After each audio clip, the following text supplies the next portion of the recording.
It's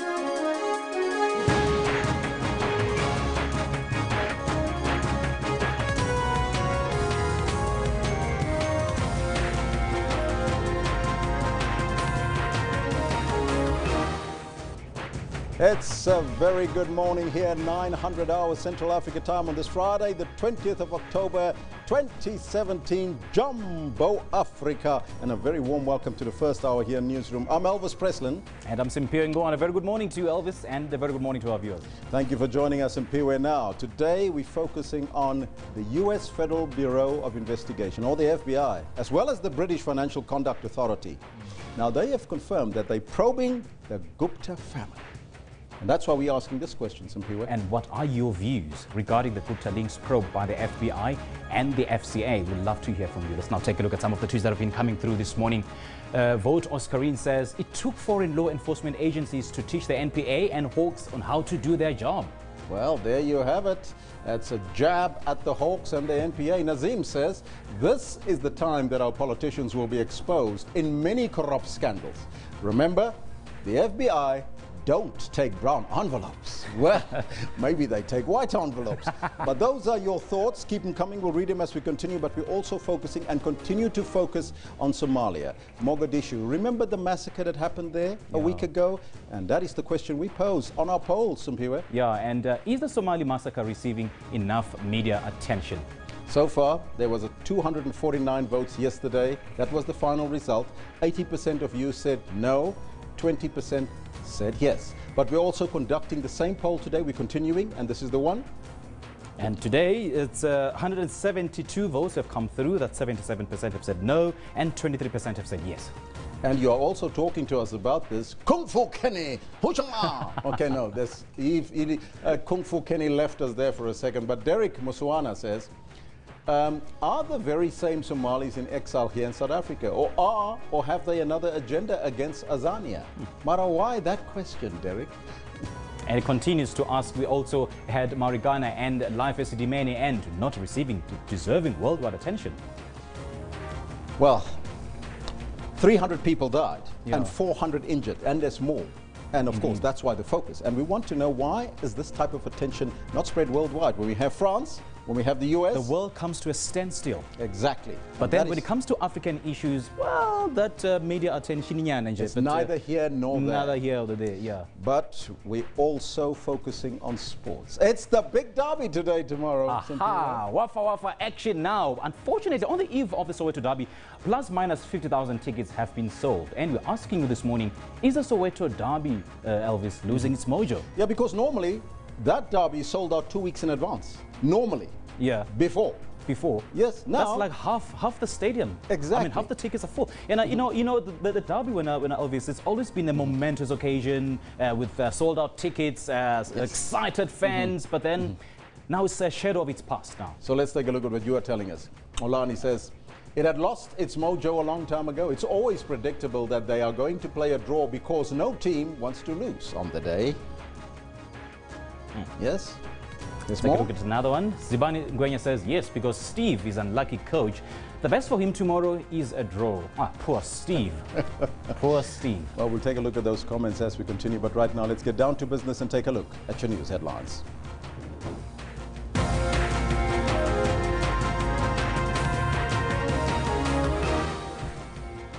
Britain's banking regulator is the latest to probe the Gupta family embroiled in corruption scandals here in South Africa. The KwaZulu-Natal ANC expected to continue with evidence before the Moerane Commission and will go there live a little bit later. And today, more family members are set to testify before the Life Esidimeni arbitration hearings in Parktown this morning. We'll also keep you abreast and also go there live later during the course of this morning. Now, those are your headlines, but before we get anywhere, let's hear it from Simpiwe Ngwane in terms of the headlines and the news that's coming out of sports today. That's correct, Elvis. Sports headlines. Tomorrow, Soweto Derby between arch rivals Kaizer Chiefs and Orlando Pirates promises the full house despite only 50,000 tickets sold so far.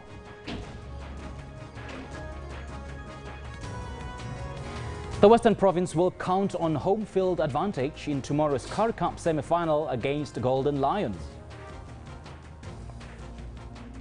We'll have more sport action a little later on in the show. But for now, it's back to the main desk with Elvis. Thank you, Simpiwe. Top story this morning. The Gupta family is now under investigation on both sides of the Atlantic. Following the news that the FBI is investigating possible U.S. links to the Guptas, the UK's banking regulator, the Financial Conduct Authority, confirmed that it's probing alleged money laundering involving the banks HSBC as well as Standard Chartered. The former UK government minister and anti-apartheid campaigner Peter Hain reported the allegations.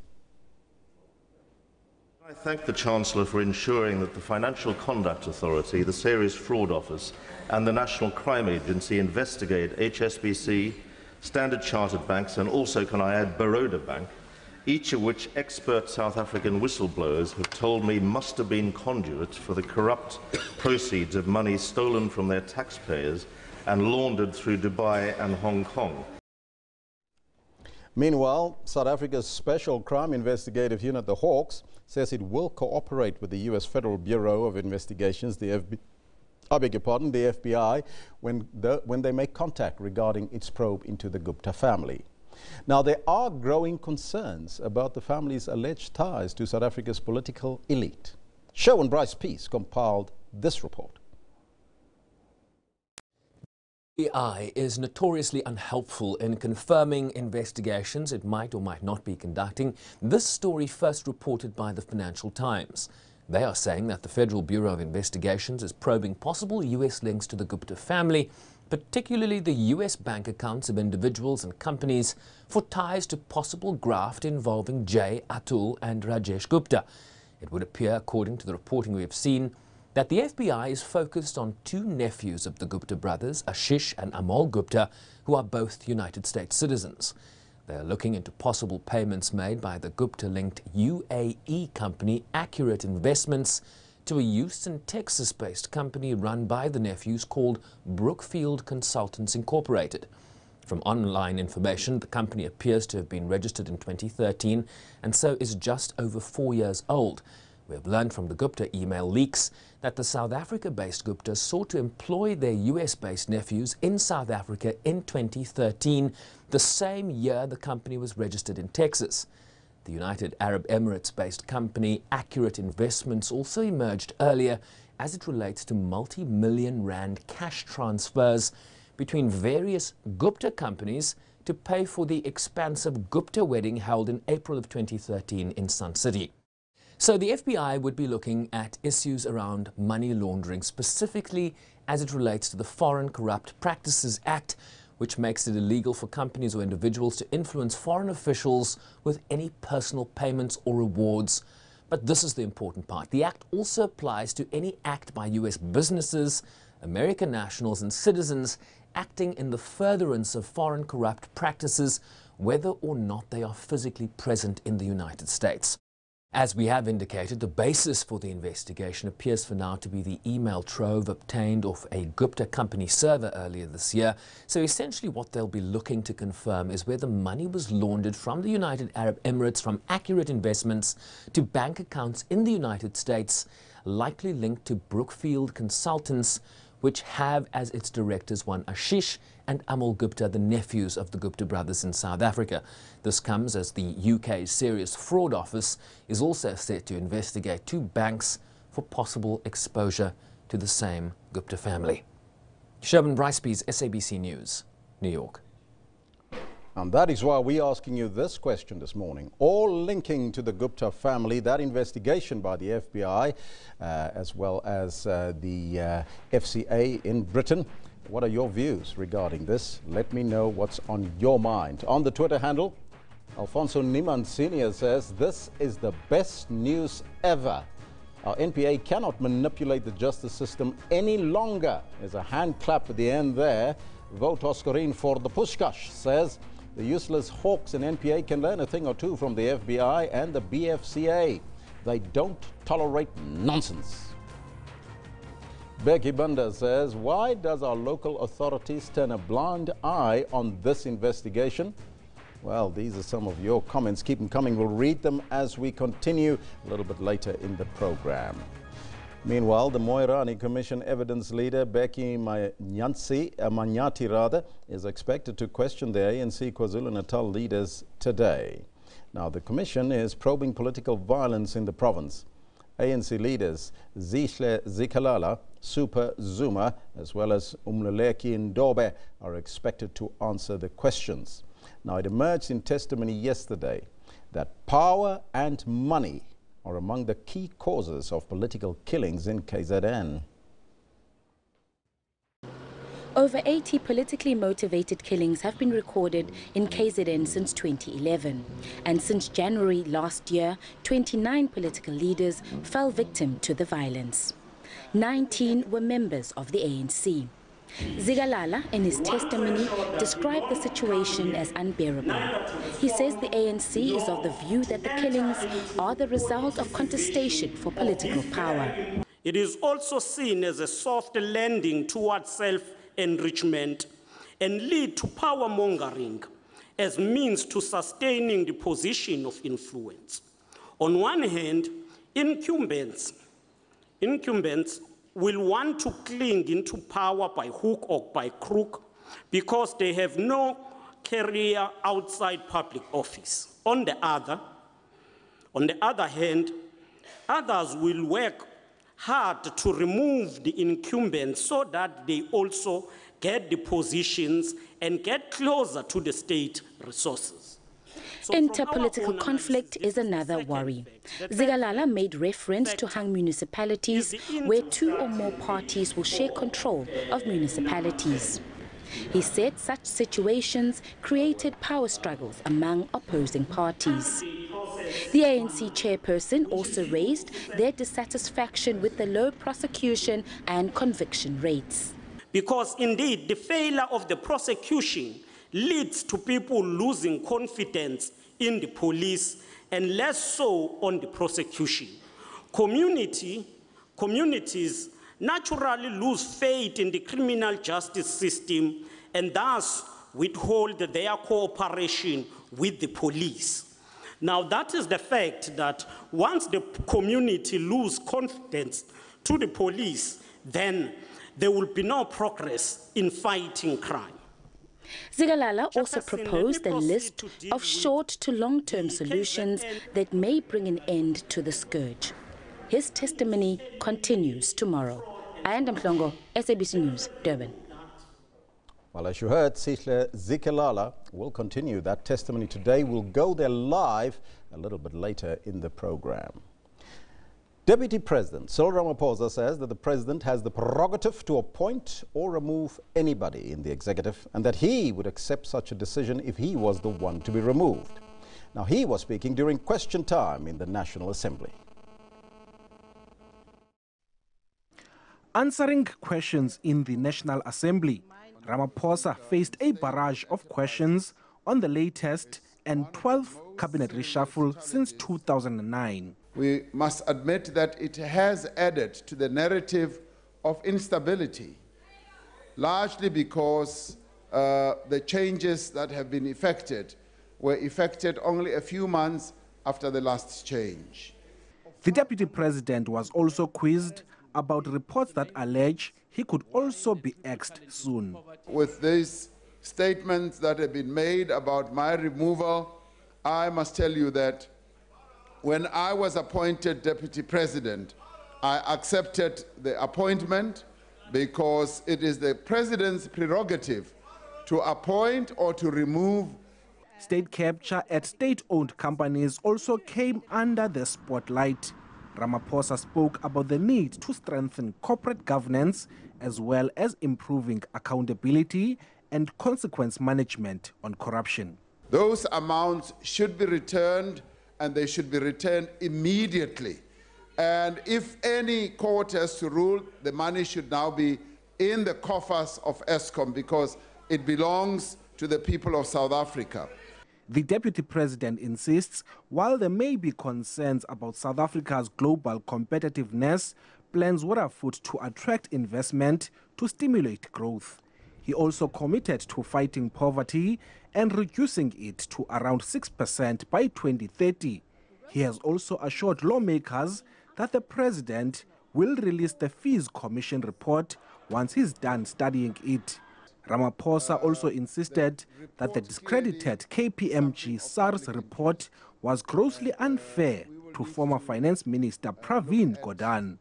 Ulelani Philip, SABC News, Parliament. Now, more families of victims are set to testify at the Life Esidimeni arbitration hearings here in Parktown, Johannesburg today. Yesterday, families spoke of the harrowing conditions at the unlicensed NGOs that their loved ones were subjected to and of their sudden deaths. Reverend Joseph Mabwe, a grief-stricken father, his son Billy was among the 141 patients who died at unlicensed NGOs. He described his pain on the day the patients were moved. 2 trucks was just at the gate, at the entrance, and the poor patients were being taken away from the wards, led by nurses, and they were so confused, the poor people. Some of them were crying, some of them were on wheelchairs. Mabwe described the horror of finding his son at an NGO that used a garage as a ward, which had a pit toilet. There were not doctors or nurses. When I looked at Billy, I got a shock of my life. He looked frail. He looked more disorientated. He was hungry. He was filthy. And he was stinking. Wilhelmina Tijani's brother Charles, another victim, he died under the care of an unlicensed NGO, Precious Angels, and was only called to identify his body. When we arrived, the doctor told us he was very weak and he did not have any records. He only lived for 3 days. And another concession from the CEO of an NGO that she operated under an unlawful license and that she was unqualified, together with her staff, to care for the patients. You didn't have a license as Siabadinga. Yes, you ma'am. didn't have a contract with the department. You didn't have the skills to take care of the patients. I agree, ma'am.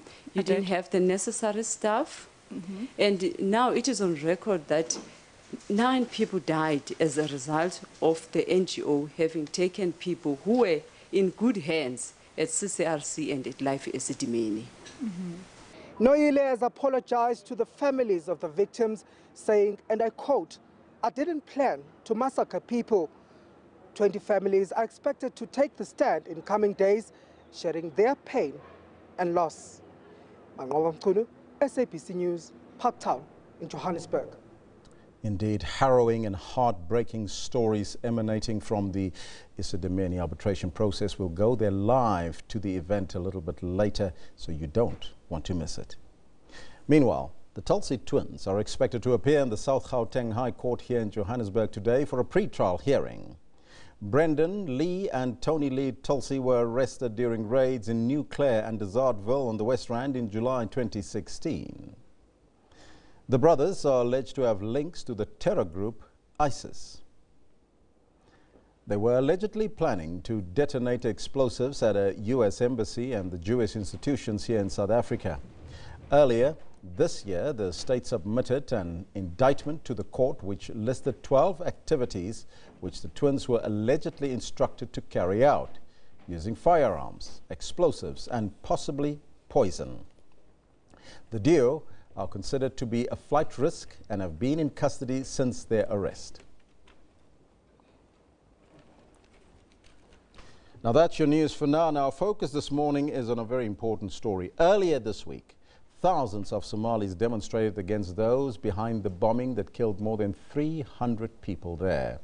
They defied police who opened fire to keep them away from the site of the attack in Mogadishu. Wearing red headbands, the crowd of mostly young men and women marched through Mogadishu amid tight security. They answered a call to unity by the mayor, Tabit Abdi, who called for the liberation of the city.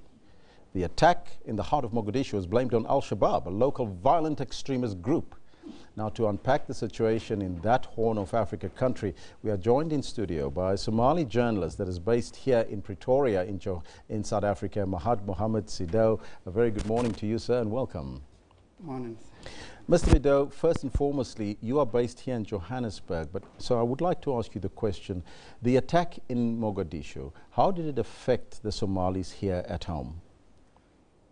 In fact, before we get there, let's first go to the poll. I want to show you a poll that we do have. The question that we pose on the poll is the Somali massacre getting enough attention? That's the poll that we have for you. Now remember, we're running it since yesterday. Yesterday we had a total. This is today's total. So we have 194 votes in. 194 votes in. 79% of you are saying no. There's not enough media attention on this issue in Somalia. Only 21% agreed. Now, Dave Mashamaite says, of course, no, because it didn't happen in Europe or France or the USA. So what Dave is trying to say is that if it happened there, it would have received the necessary media attention. Perhaps it's not Eurocentric enough. Nazim Khurudboom says it's not getting enough attention because no one cares about Africa. They only care when they want our minerals. Well, hashtag Somali, says Nazim. Info on state capture says, yes, they are the same. If you don't believe me, follow the Las Vegas shooting. Well, there you have it. These are some of your comments, and you can keep them coming as we continue here in studio. Now remember, we have Mohammed Sido here in studio, but before we get to that interview, let's find out from our correspondent in West Africa, Sarah Kamani, who we believe is on the line. Sarah, a very good morning to you and welcome. Thank you very much for having me, and this is a quick correction, correspondent in East Africa. Good morning.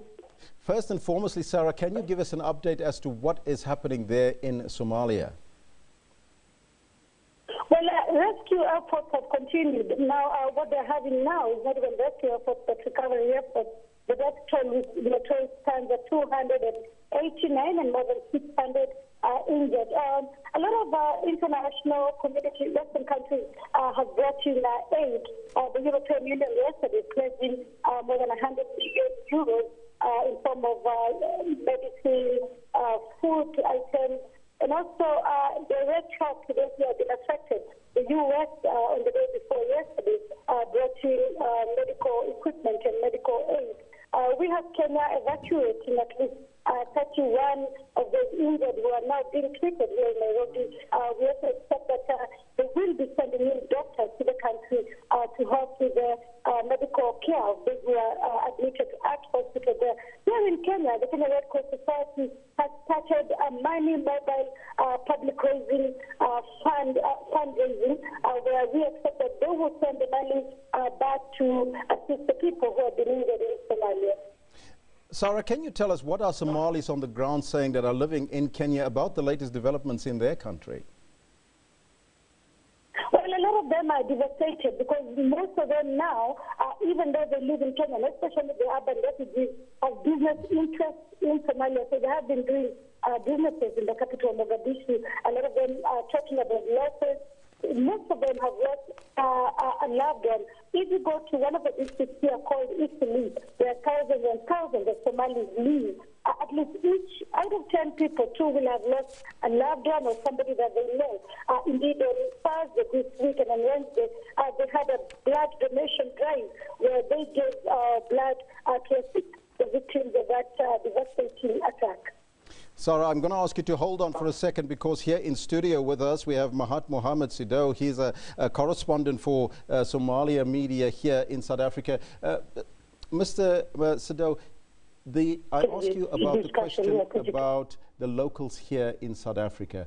What do they feel about the attacks in Mogadishu? This is it seems the Somalis inside Somalia and outside of the country, they united because this attack was heavy, that we didn't see it before. And the Somalis, now they make it protest in Cape Town, in Johannesburg. They are showing the world they are united, and they are not accepting again for the attacks like this.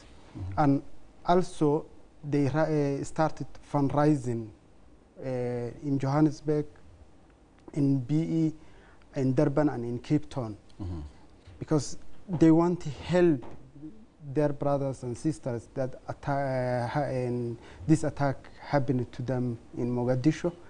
And they're saying they will sponsor or they will respond for this attack. It wouldn't happen again in Mogadishu. And then it seems the people they are now hating for Al-Shabaab. But Al-Shabaab, they didn't say we are responsible for this, but they hate it because the Al-Shabaab is the people who started to attack our innocent people. And they are thanking these South African Somali people for the Somali government doing a good job for the people who attack it. And also they are thanking for the Turkish government that takes for 40 injured people to Ankara. No, that sounds fantastic. Yeah. Now, can you take us back and perhaps tell us why these attacks by Al-Shabaab and why is this happening in your country? The Al-Shabaab, they're saying they are fighting for the Islamic issue, but it's not the Islamic issue. And our Somali people, they believe the Al-Shabaab is a political from Western countries that is destroying our country. Anytime we are reaching for development, growing our country, they are doing for these attacks. But luckily, the Somali government in this year, 2017, they try to make a little for the attacks. They bring different securities in the injections for the Somali cities, Somali streets, and Mogadishu streets, I mean. Then that's why now it's very slow for the attacks. And also they have the commanders in Jilib and Bu'ale for the Al-Shabaab, but the international community, they don't want to finalize for the Al-Shabaab. Sarah, you're still on the line there. I just want to get back to you. Now, Kenya has its own problems. How is this affecting the livelihoods of Somalis on the ground in Kenya as we speak? Not just Somalis. What has happened is that the country has heightened security along its borders. And mostly when something like the attack that happened in Somalia happens, and the ripple effects are felt in the country, you find that there will be issues of xenophobia. There will be people pointing at Somalis and saying, it is because of you that these attacks are happening. You find there's also police harassment because when they heighten security, then it means there will be ransacking houses. Police will also be looking out for people who do not have the right papers. And of course, sometimes this is collateral damage for urban refugees or refugees who may be out of the camp and are at home at that time, probably in Nairobi or anywhere else. But I can tell you now, at this point, Kenya has heightened its security, and especially because the country will be having an election on Thursday, and now an attack like what happened in Somalia happened. The country, of course, sits uneasy. There was relative stability in Somalia. Why do you think this attack happened now? Or what is the sense that's coming out from government? Well, it's unclear why an attack like that would happen. And look, a lot of people saying they feel that the Somali government has been lax, some even blaming the African Union troops in Somalia. But you must remember that there is no Al-Shabaab per se. They left Somalia, and they have been living on the outskirts of the capital. They live away from the capital, and so what they do now, they have changed tactic, and what an attack like this one is just a change of tactic, and one way of them showing that they're indeed still around, but of course, in a very bad way, reminding people that they still are able to carry out attacks like that. Most of the attacks have been largely on soldiers, and when they carry an attack on civilians like this, then it awakens the anger among the people, and that's why you see there were demonstrations in the capital, Mogadishu, in Kismayo, to show that the country is trying to come together, but Al-Shabaab is taking them back. Mahat, what sort of reports are you getting out of Mogadishu and from home? For over 300 people were killed and several hundreds injured. Many families are devastated, and people need blood, and many have united to donate to Somali people. Yeah. Now, Sarah, we are asking the question this morning to our viewers, and even yesterday, why is it that Somalia is not getting the type of media attention that they should get? Your thoughts on this, and in relation to what is happening in the Horn of Africa, is there enough media attention around it? I know that if there was any media coverage that would have gone to Somalia, it would have come from the correspondents based in Nairobi, because the base for correspondents covering the East African region is Nairobi. Now, the Nairobi correspondents, most of them are either preoccupied with the story that is happening right now, which is the political crisis in Kenya ahead of the elections on Thursday, or they're in Uganda covering also the unfolding political events there of the age limit debate. And so when the attack happened, and remember it happened over a weekend, it may have caught many journalists flat-footed. You would have expected that many of them would then pick up the story from where it is. But I must admit that disappointment I've seen being expressed by many people that journalists across the region have failed Somalia. It is also because of the security and the logistics that are involved in covering Somalia. For you to be on the ground in Somalia means you need to get either clearance from the government, which sometimes can take a lot of time. You need clearance from the African Union soldiers.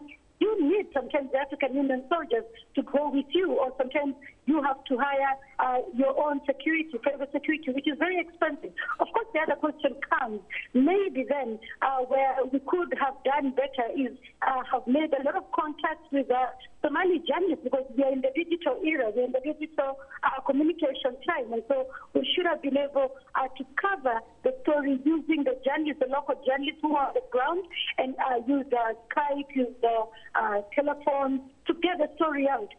Indeed, I agree with those who would say that the regional media has failed the people of Somalia in terms of getting the story out. Mahat, the same question for you. Why do you think the international community and the media has perhaps turned a blind eye to the massacre that happened in Mogadishu?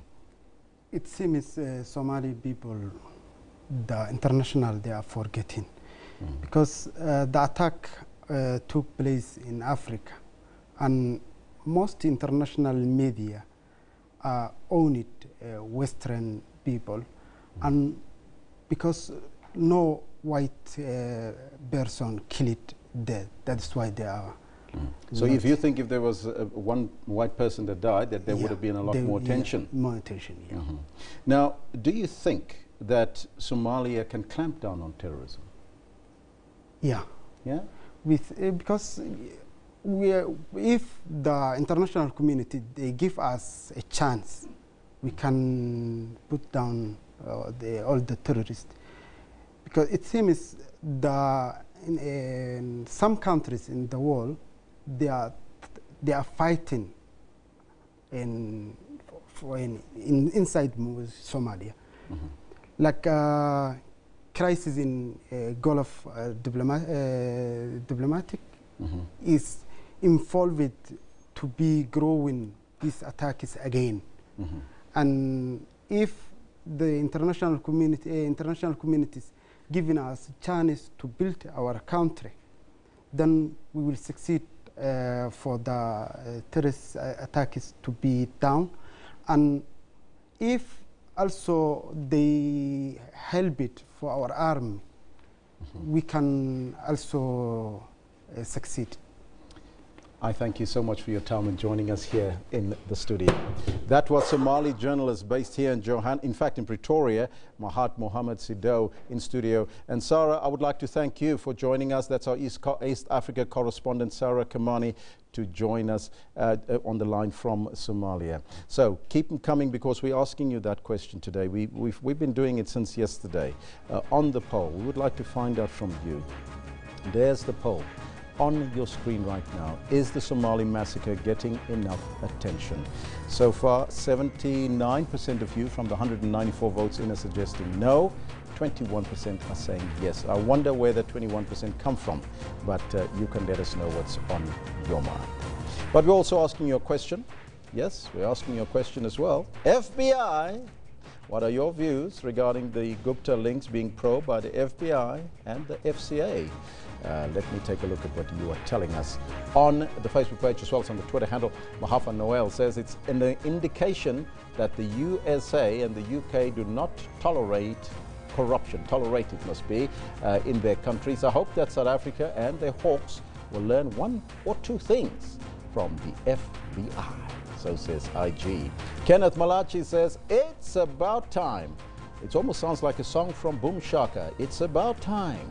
They must quickly investigate and give out the results before they are as well captured. You never know, says Kenneth. Ronnie says, I hear the Hawks are helping them. The FBI should not allow the Hawks near this investigation, says Ronnie Ledwaba. Well, you can keep them coming. We'll read them as we continue. Our picture of the day comes from at KMO, KM OR Tambo 100, OR Tambo Statue T. His statue looks so real. Finally, we will appreciate real legends in South Africa. God bless Africa. There you see him there. Oliver Reginald Tambo as he alights from the flight in OR Tambo many, many years ago, coming back into South Africa. Now, the comment of the day comes from KLM Makubela. He's also hashtagging OR Tambo 100 or OR Tambo. OR Tambo was correct when he said that government would be more difficult than toppling the apartheid regime, or governing would be more difficult than toppling the apartheid regime. That is what he says. Let's now take a look at what is happening in our courts. It's a seemingly very quiet day on the court circuit.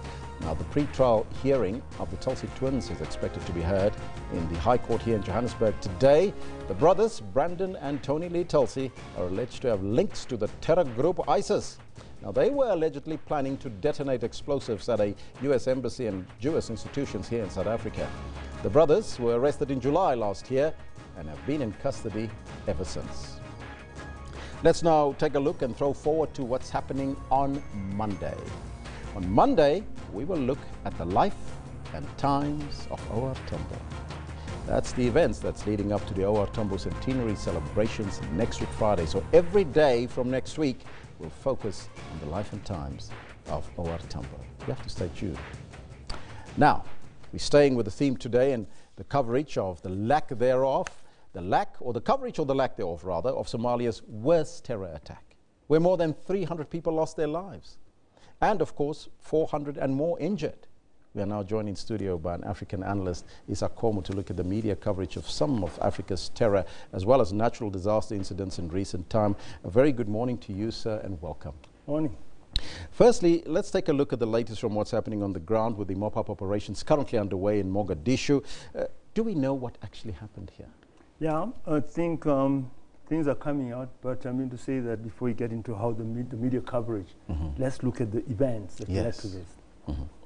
You know, with the government of Farmajo, he came up, and the first thing that he did, he actually had a speech where he talked about the marginalized people, basically the Jarir people, those are Bantu Somalis, saying that the problem with Somalia started with the marginalization of the agricultural people, whose lands have been dispossessed of their lands continuously ever since independence. But then coming to that again, he actually came and had closer relations with Turkey, The previous government had relations with Turkey. They trained the officers. But now this time he actually came and signed an agreement where Turkey was going to form a military base to train Somali soldiers. Yeah, they talk about 10,000, but the thing is 15,000. But Turkish troops are going to come in there and be stationed in Somalia. Yeah, there have been other officers of the previous government who were trained in Turkey, yeah, and they were there within the army. But again, there's this problem of clannishness. They were mostly from a Hawiya clan. Yes. But now getting to that, you find that with the federated setup which is there in Somalia now, you find that on Wednesday 11th of October, the regional heads, chairmen, they met in Kismayo. There were 5 of them. When they met, they chose a team which is going to bring them together. Yeah, so they chose the chairman of Puntland to be in charge, to be the head of that, and also the chairman of Gulgadud, that's Central Somali, to be his vice. Now, in reality, what they did, they formed a parallel government. So Somalia right now has got 2 states. And the first thing that they actually did, that's on the 11th, on Wednesday, they issued a statement which actually told the central government to keep out of issues which are in Gulgadud, where Gulgadud was actually going to have closer relations with the Emirate. Yeah. So now you find that the Middle Eastern problems is actually moving into the Horn of Africa. It should be understood that Somalia has got very close relations with Qatar and Turkey. And these two are actually sort of in opposition to the other setup of the GEC of Saudi Arabia and the Emirates. So there's much more to this than we can read. There's much more to what they not meet the eye. Now, going forward, the whole council of heads of the regional bodies, they are aligned to Emirates and Saudi Arabia. Now, fast forwarding to the 13th February, 2 days later, the head of the army tendered in his resign, the chief of staff, the chief of the military, and so too the minister of defense. They both resigned from the cabinet. One resigned from heading the army, the other resigns from being a cabinet minister, minister of defense. The following day, the 14th of October, you have this blast. So now people are asking, what is it? What's happening? Yes. The first thing that Al-Shabaab did, they denied categorically that they were involved in the blast. Because that was going to be my question. Is it Al-Shabaab? Because they denied it. They denied it flat out. And again, analysts from within Somalia saying that the blast was too big. It was huge. They said that almost 80 tons of TNT was used. Al-Shabaab does not operate on 80 tons of TNT. That calls of some other unit which has got access to that amount of TNT to actually dispense of at one go. So now those are questions being asked. Yeah, those are very serious questions.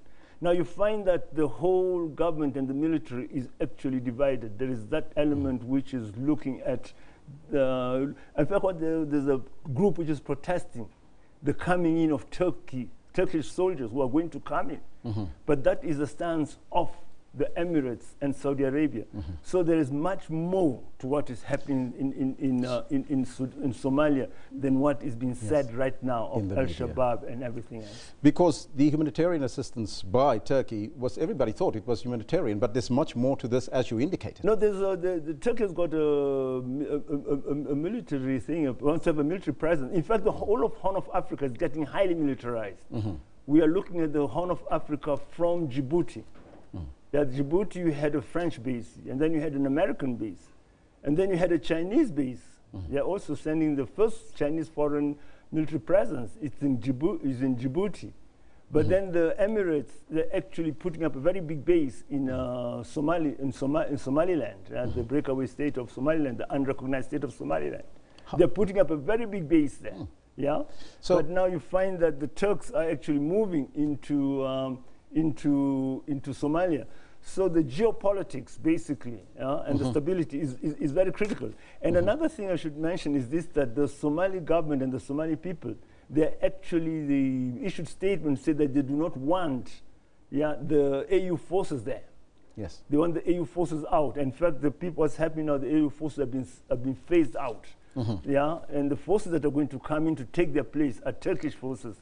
Now, this does not bode well with the Gulf states, and other players in Somalia. So what are we talking about here? Do we talking about militarization? Do we talk about factionalism within government? What are we talking about? No, talking about many things. Militarization of the region, of the Indian Ocean Rim, or you may say of the Horn of Africa. The Middle East, the Horn of Africa. That is being militarized. Another thing is... So there's a Western hand in all of this? Not a Western hand. I will not say Western hand. I mean, there's a local geopolitical interest, and these are interests. You see, Saudi Arabia now is becoming a superpower. The Saudi Arabia is becoming a superpower. They're there in Yemen, bombing away in Yemen. But then again, they actually sort of talked about forming this huge army, together with Egypt and other countries of the Sahel, where they're saying they're going to actually combat terrorism. Then Egypt actually sort of requested that that big army be based on its land. Which again the Ethiopians are not happy about that.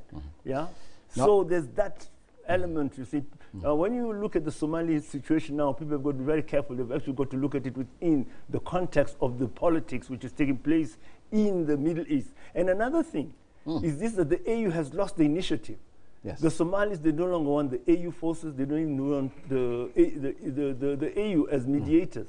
So the mediation of the Somali thing is actually moving to the Middle Eastern countries, which is a tragedy. Now, at the recent concluded Pan-African Parliament, Somalia has urged that the United Nations to lift an embargo on arms so it can be able to fight Al-Shabaab in the country. But before you answer that question, let's take a listen to this clip. It's time to trust and build Somali forces and to enforce the local and security agencies that we believe they will combat terrorism in Somalia in a better way than AMISOM. They did a very good job. I mean, we really appreciate for their presence and for the kind of job they did there, but not enough. I think it's time to trust Somali forces and let they take it over. And the only way we can do that is to remove the army's embargo, UN army's embargo on Somalia, so we can equip and develop Somali forces. Well, there you heard it. They want more arms. The Somali... more militarization of the military. That's the national army. They want the national army to actually be recognized, to be formed, to be recognized, and be given access to arms. In fact, that's a positive thing. But now there is a very big challenge. Will that army be a national army, or will it be an army which is going to be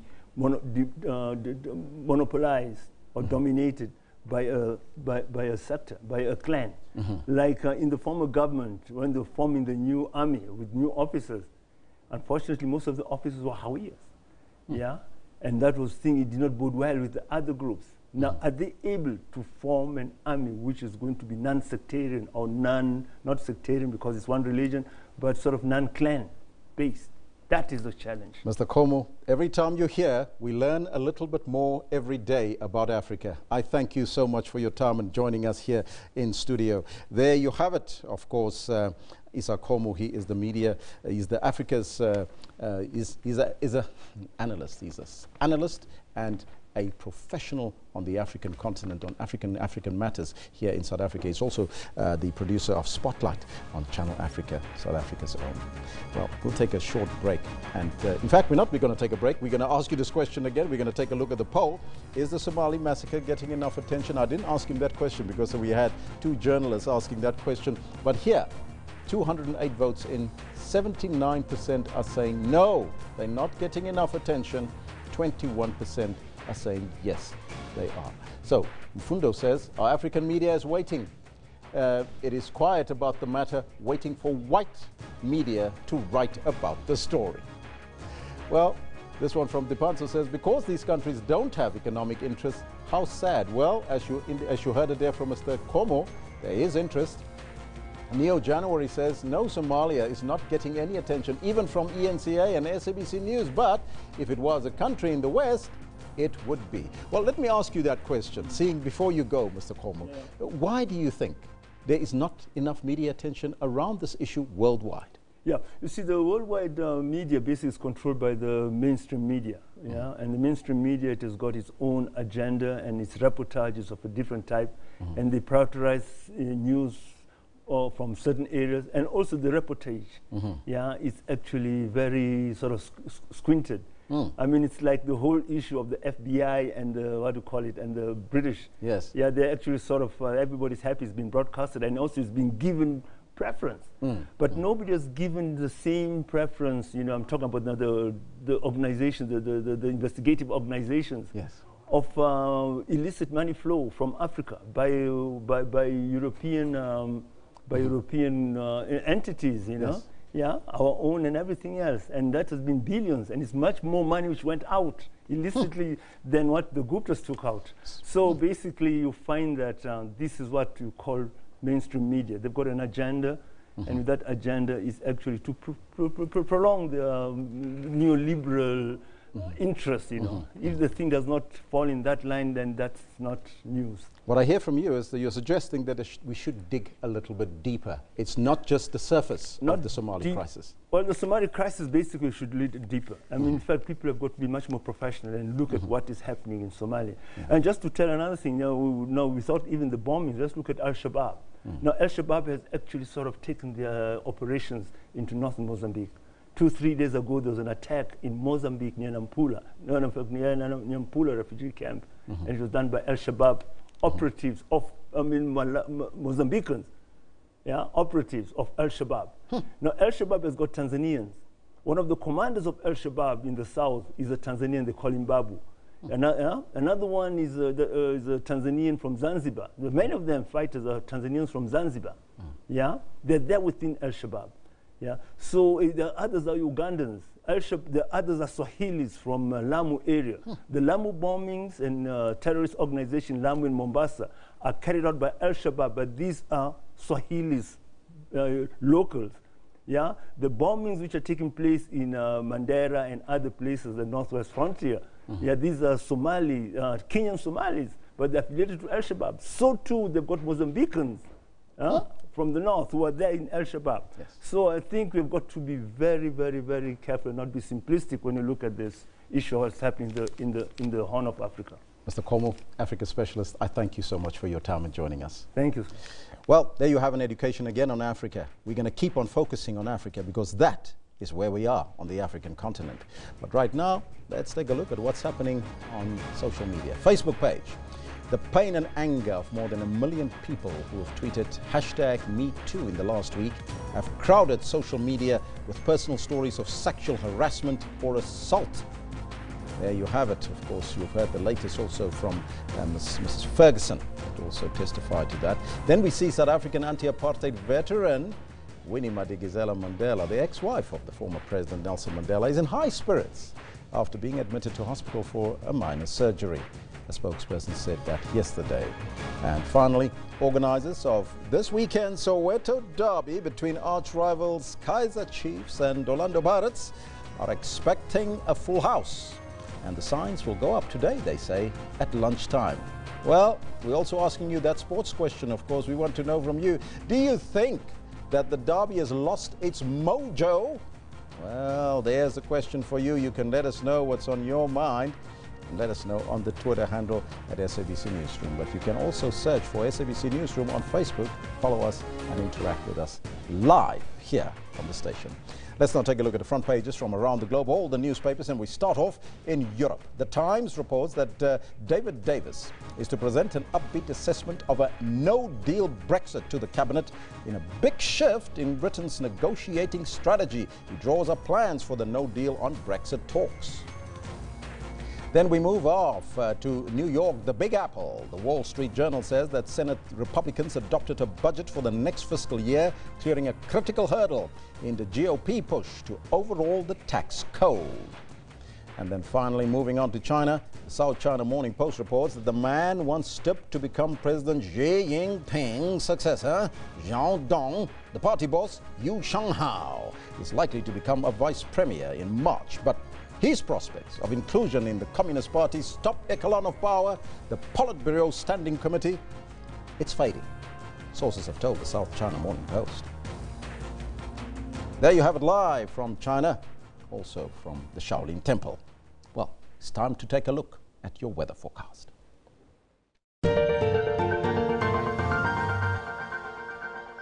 Yeah, thank you very much. Let's take a look at your weather. We'll start off by taking a look at South Africa's weather. For today, we're seeing a little bit stronger storms developing towards the eastern part of the country there. The South African Weather Service has issued a weather watch for some severe thunderstorms possible this afternoon, and that's around parts of central and northern Gauteng as well as parts of the northwest. So that's what's happening in South Africa. We see light rainfall moving through Botswana as well as the southern and central parts of Zimbabwe, but that should be very light rainfall in most places. We're also seeing that light rainfall extending through Angola and north into parts of the DRC. Now by tomorrow, what we'll see is that this whole area grows in South Africa. We're going to see quite a bit more rainfall and specifically more stormy systems developing for tomorrow towards the eastern parts of South Africa in the northeast there. But what we're seeing towards the west is completely clear conditions opening up. It should be a blue sky weekend for the entire west coastline of South Africa as well as the southwest. Low pressure systems drawing in that rainfall through Angola again for tomorrow, and coming in through the DRC as well. Light rainfall for the most part. So let's take a look now at what's happening in terms of your local weather. Temperatures in Cape Town about 19 degrees Celsius. Today sees partly cloudy skies, but they should still yield a lot of sunshine there. Showers forecast for the eastern parts of the country there. Pretoria is at 32 degrees, so temperature is not dipping down too far at all, and we're going to see that mostly afternoon showers present themselves in the area. Gaborone peaks at 36 degrees, the same as Francistown. Temperatures in Vic Falls at 38 degrees. The Windhoek region peaks at 31 with sunny skies forecast for today, with Harare at 32. Maputo's at 27 degrees, expecting some showers. As we move off the eastern coastline, we're going to see just a bit of rainfall forecast for Antananarivo there, 29 degrees Celsius. Temperatures in general through the island regions remain warm for today, and we're seeing quite a bit of sunshine even in the rainier parts. Now, temperatures in the central regions of Africa remain fairly warm as well. That's despite some fairly dense cloud cover and windy conditions coming into areas such as Kinshasa. Libreville peaks at 29 degrees Celsius for today, and temperatures in Nairobi at 26. As we move north, we'll see that the rainfall continues somewhat a little bit into the northern areas there. Ethiopia expecting some stronger showers as well for today, but we're expecting very light rainfall over the southern coastline there of West Africa. It's only isolated showers, and really we should see most of these regions receiving just a very, very small amount of rainfall. Moving on into tomorrow, we still see that lighter rainfall around the southern coastline of West Africa, still seeing showers extending through the central regions of Africa there as well. And moving on into your temperatures, Khartoum there, another very hot day, 40 degrees Celsius, lots of sunshine to be seen. Mecca 38, Jerusalem peaks at 27, and Cairo at 31. Sunshine in all of these areas, and Tripoli peaks at 30 degrees. But from Tripoli on, we start to see a little bit of cloud cover coming in. By the time you reach Tunis, it'll yield some rainfall. And of course, the West African area also expecting some light rainfall there along the southern coast. That's where we're going to leave your weather for now. Stay with us here on the SABC.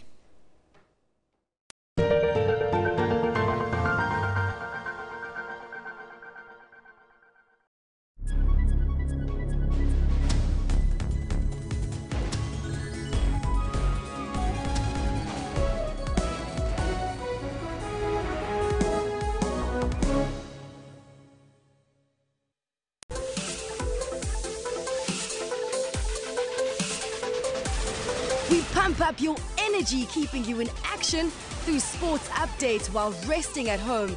This is what's happening in your world of sports every weekend. In the second half, Thulsie and Jaco Kriel combined well, and Thulsie scored his second try. He was also named man of the match.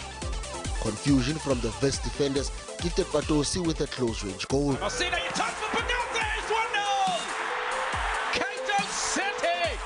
In the 10th round, he pinned a visibly fatigued McGregor on the ropes and hammered the Irishman before the referee stepped in to stop the bout.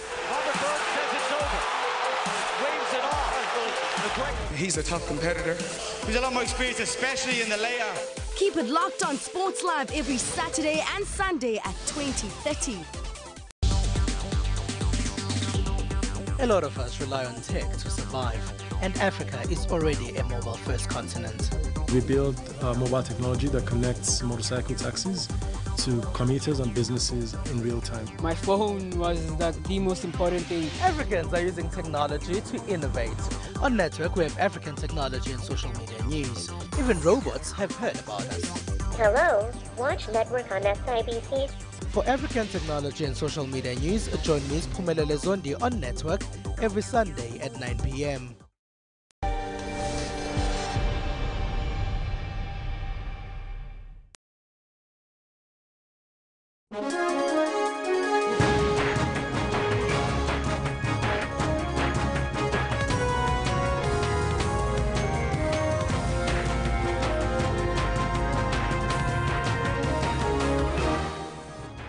Friday, the 20th of October, 2017, Jumbo Africa. I'm Elvis Preslin. And I'm Simpiwe Ngwane. A very good morning to you. We'll be with you until 12 o'clock today, but let's go directly to your headlines, and this is what you can expect.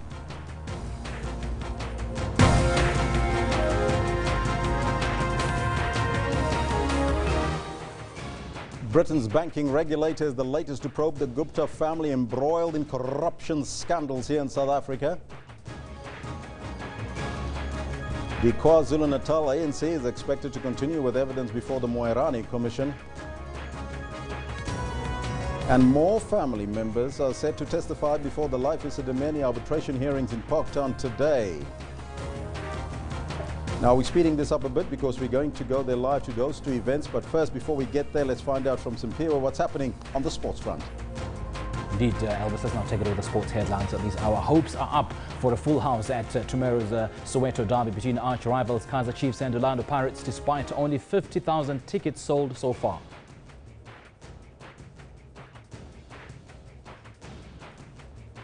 Also coming up in your headlines, Western Province count on home field advantage as they gear up for tomorrow's Currie Cup semi-final against the Golden Lions. Now back to the main desk with Elvis. Thank you, Simpiwe, almost as Sigalala, because that's where we're going now. The African National Congress in KwaZulu-Natal yesterday appeared before the Moerane Commission of Inquiry. Now today, the provincial chairperson Sihle Zikalala is still on the stand. The commission is investigating the underlying causes of political killings in the province. Now you heard yesterday, power and money is at the heart of it. Let's go there live. We just want to emphasize that the appeal was not based on the 3 branches disqualified, but was based on the participation of these 3 branches that were disqualified under the, in fact, the leadership was trying to unite and stabilize the region. So that's why they persuaded or engaged with the leadership nationally that these 3 branches must participate so that we have stability and unity. So it's not based on them disqualified, but on their participation. I understand. It's similar. It's not so much an issue for us as evidence leaders. Let's move on.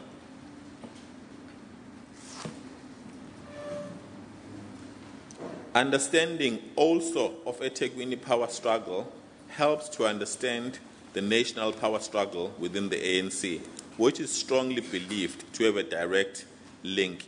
Divorcing these battles and power dynamics from the ongoing political killings would be naive.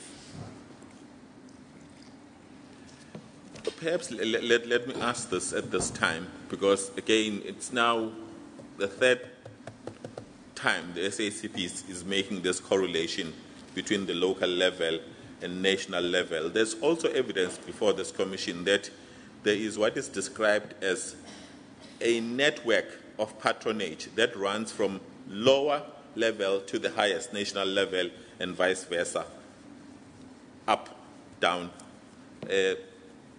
Again, it's within the public space. For instance, you are going to an elective conference in December.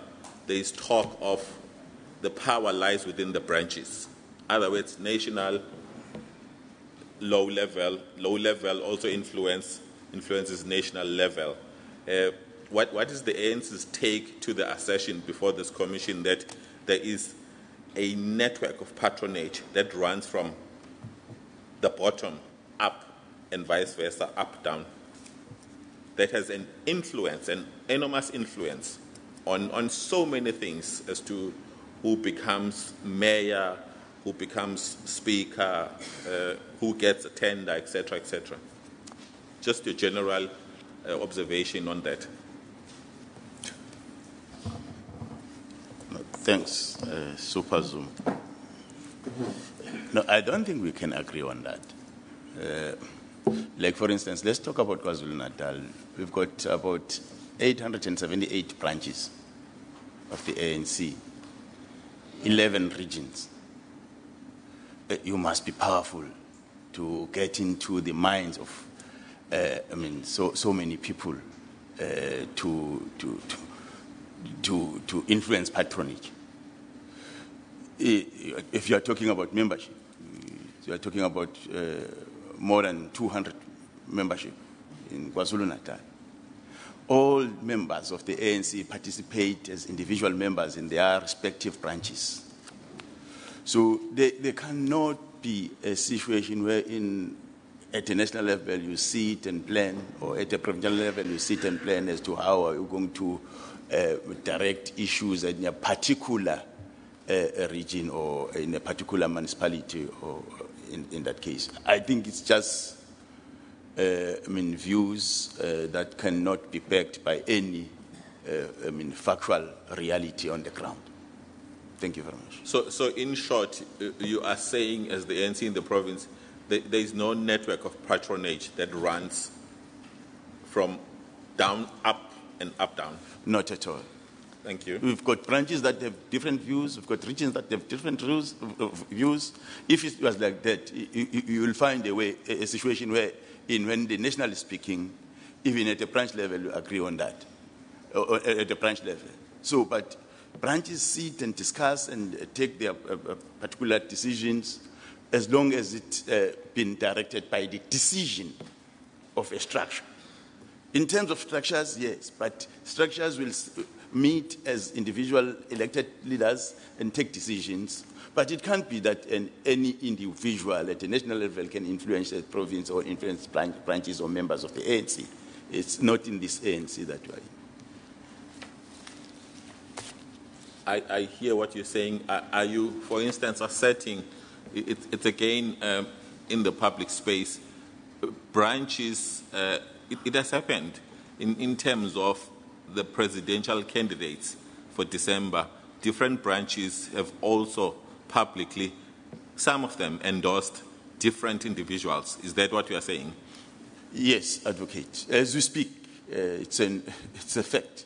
I think you all know that there are about 7 candidates, presidential candidates. Different branches are speaking. They've been speaking before we start the processes. It is this process that we are in now that will produce, indeed, what will be the preferences of the branches. Thank you. Let's move on. Something you also touched in your presentation. I'm reading SACP's presentation.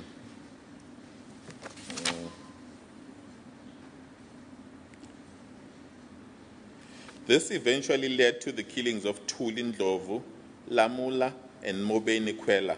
There was an intensive intervention by the Department of Safety and Liaison after a barrage of serious complaints by the SACP structures and community in that area. This led to the arrest and conviction of the councillors Mduduzi Ngola, Ngobo, and Veli Luchegu, and the assassin, Mlungisi Ndlovu.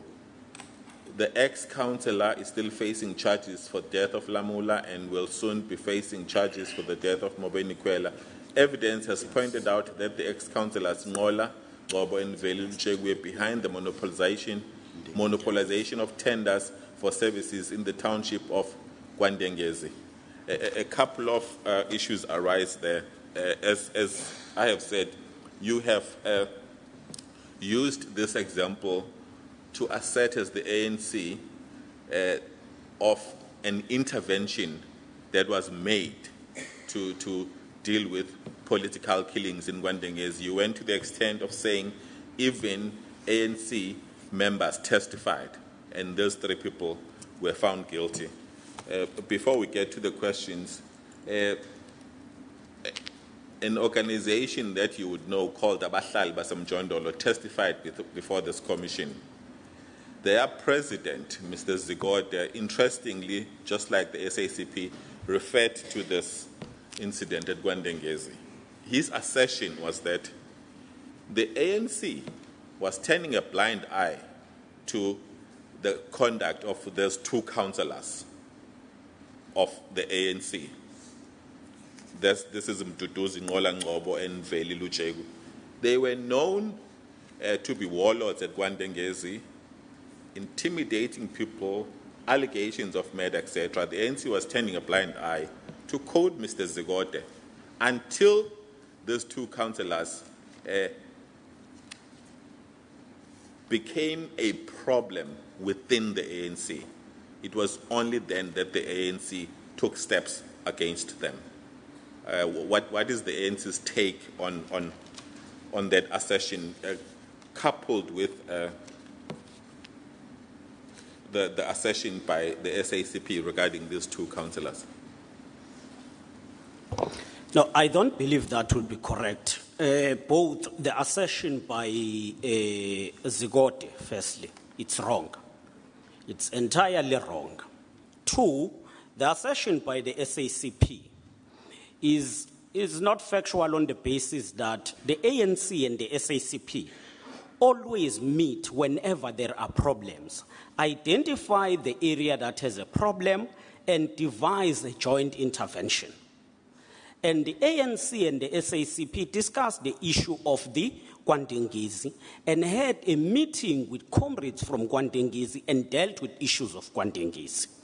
As we were saying, together we worked together in dealing with issues and the complaint on issues of Gwandengezi.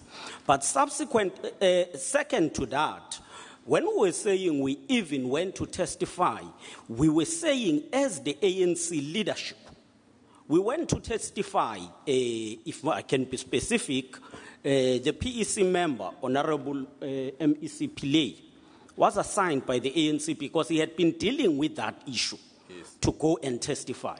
Not because he had started to be a problem. We don't harbor and protect people who are a problem in the ANC, and that must be clear. On that, something I need to raise. You've used that one example to actually show an intervention that was taken by the ANC to deal with those incidents of political killings. The question is this: there have been so many members of the ANC who were killed relating to internal disagreements. Is that the only one intervention that the ANC did to all of these political killings? We are raising that as an example, but the principle and the manner in which the ANC approach these issues, the issue of killings, is that once there is that investigation, the ANC has a responsibility to assist the investigation up until it is concluded. It is because of that even in our submission, again, we are saying we will continue to ensure that our branches and regions are following on all of these cases and assist investigations, because we believe that as the ANC, we also have a responsibility to assist as well. Okay. Let's move on. Umzimkhulu. Umzimkhulu was formerly under Transkei in the Eastern Cape before it was incorporated to KwaZulu-Natal. It is one area where there were minimal or no violence in spite of the area being located as an island inside KwaZulu-Natal. You will sometimes hear of stick fights, which are synonymous with traditional rural areas in the province, but could hardly hear such leading into killings. tensions emerged in Umzimkhulu immediately when it was incorporated into KwaZulu-Natal and into its politics. There was a scramble for support for this united bloc by factions in the ANC. For a long time after incorporation into KwaZulu-Natal, Umzimkhulu remained a united bloc, which was an envy of any dominant faction. Divisions started to emerge going towards one PGC of the ANC, which took place in Durban at UKZ and Westville campus. What is your take and analysis on that? Other words, there are a couple of issues here. Umzimkhulu started becoming problematic when it was incorporated into KwaZulu-Natal. And there was a scramble for support of this united bloc, Umzimkhulu, by factions in the ANC. So there's also an issue of factions. Again, it's what you've asserted as one of the underlying causes, contestation for power. But they are saying in the contestation there are factions, and these factions are now fighting over areas, for instance, this peaceful Umzimkhulu. And in the process, Umzimkhulu then started having its problems. What is your take on that? No, we will not agree with that because, firstly, Umzimkhulu joined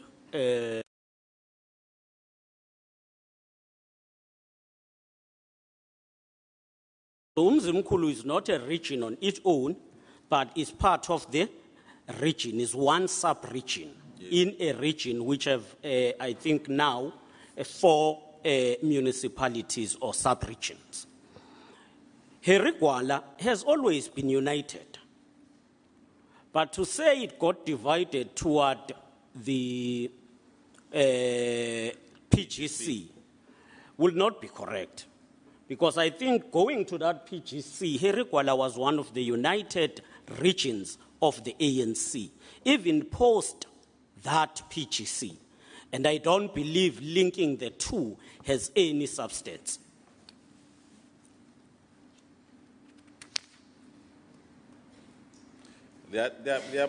Moving further, these divisions became so pronounced on moving closer to a highly contested provincial conference of the ANC in 2015. The divisions were all along the lines of the faction going towards the 8th conference of the ANC in November 2015. These factions were seen to be along the envisaged preferences of the leadership of the ANC on going to the national conference of 2017. Again, they are making this link between the region, the province, and national. What is your take on that? Do you agree or disagree? And you can give your reasons. Going to that provincial conference of 2015, Umzimkhulu was also one of the united regions of the ANC. Despite the region of Herigwala was one of the united regions going to 2015 ANC conference. And therefore, to say that the divisions had a link with the provincial conference is not correct.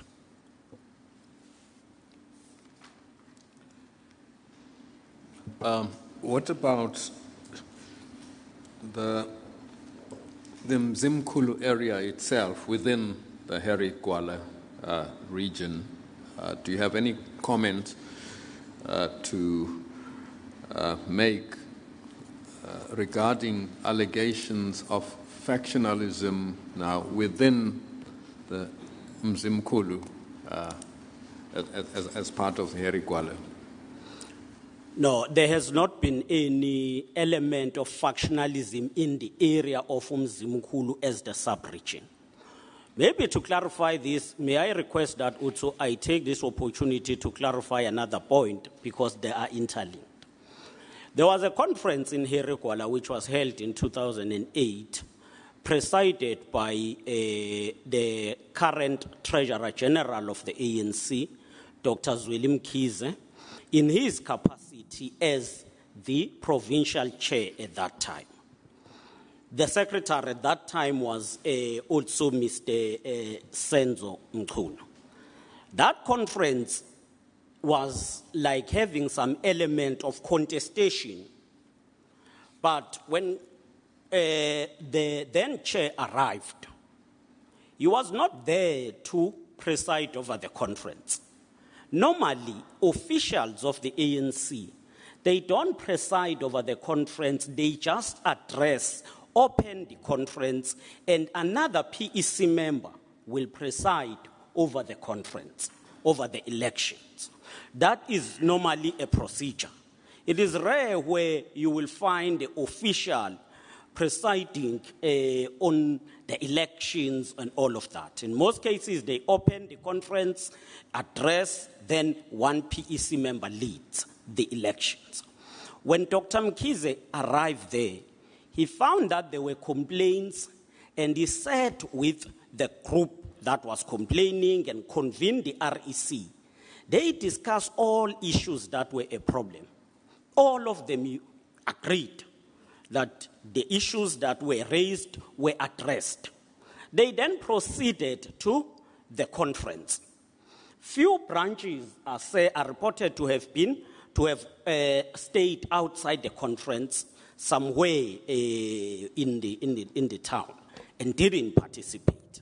The conference was more than 70%, 75%, and so it proceeded. And even after that, the PEC sat with comrades from Herikwala and listened to them and what were problems. And the problems were identified that there were concerns about the issues of municipalities, the deployment to municipalities. It was then when the PEC resolved to take over the powers. And there were no problems at that time. And then the issue of unity was then restored immediately. And since then, 2008, there was a conference. 2011, there was a conference. The 2011 conference was unanimous. Unanimous, all of them. And even the conference of 2014, after that, they were all unanimous, agreeing on the leadership.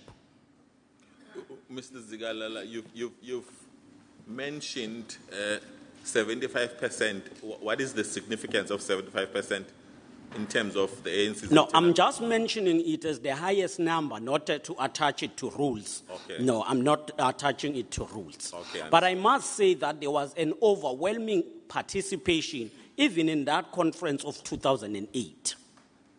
In other words, I know where you're going. I'll ask you directly. Are you disputing and challenging the assertion by Mr. Thabiso Zulu that Dr. Zweli Mkhize failed the region? One, if we say Dr. Zweli Mkhize failed the region, that will be unfair because Dr. Zweli Mkhize was there to open the conference. He could have just opened the conference and left. But he said, no, because there is a problem, let me attend to the problem.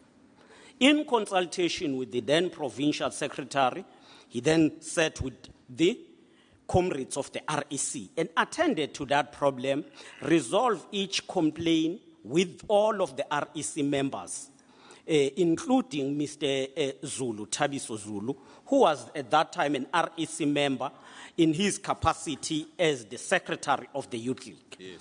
They then agreed on all issues, on how issues were going to be attended. They then agreed to proceed to the conference, and they proceeded to the conference. Is what only at that time that the Youth League went out with few branches, and they stayed outside the conference. But the conference proceeded. But even after the conference, the PEC, led by Zweli Mkhize, met with the comrades of Herikwala, listened to them, and then decided that it must take over the powers of the region so that they don't fight over the issues of the councillors and the management of municipalities.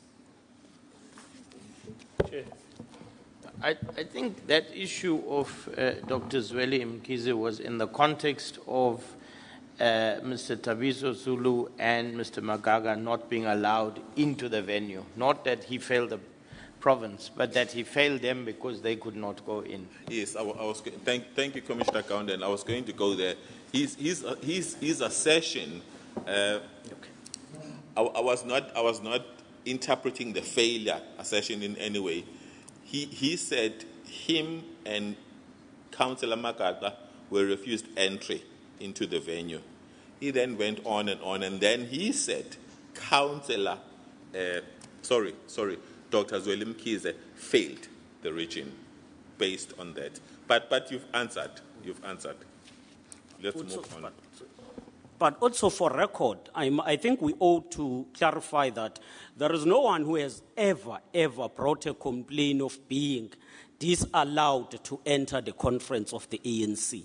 Even post that regional conference, the then PEC met with the leadership of Harry Gwala, including the Youth League. And there was no complaint about being allowed to enter the conference. In fact, you were clear that Dr. Zweli Mkhize, despite the fact that he was not presiding over that conference, he was just a guest, so to speak. He engaged the comrades and sat down with them, including the witness himself, Mr. Thabiso Zulu. Yes. No, thanks a lot, Advocate. I just want to confirm what the provincial chairperson of the ANC is saying, more especially because I owe it to the commission. I was part of the conference at the time. The then provincial chairperson of the ANC, Dr. Zweli Mkhize, arrived around 9 a.m. The conference was supposed to start at 10 a.m. But because there were issues that were raised by the section of the youth within the ANC, the then provincial chairperson then decided to convene a special REC meeting to deal with all the issues that were raised by the comrades from the Youth League. And all of them were dealt with one by one, and in a meeting situation, everybody confirmed that is happy with how the Dr. Zweli Mkhize dealt with all the issues. That meeting started at 10 a.m. and it finished around 2 p.m.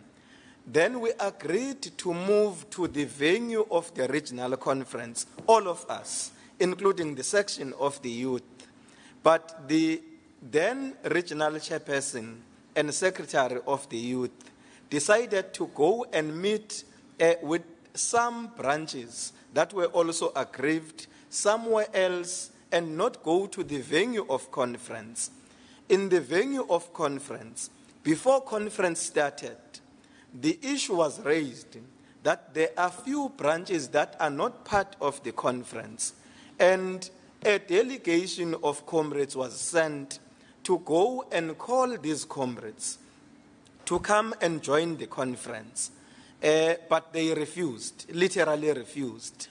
Now, on the issue that you were raising of 70% and its significance, when you are preparing for any conference in the ANC, for a conference to qualify to convene, you need at least 70% of branches of the ANC to undergo branch general meetings.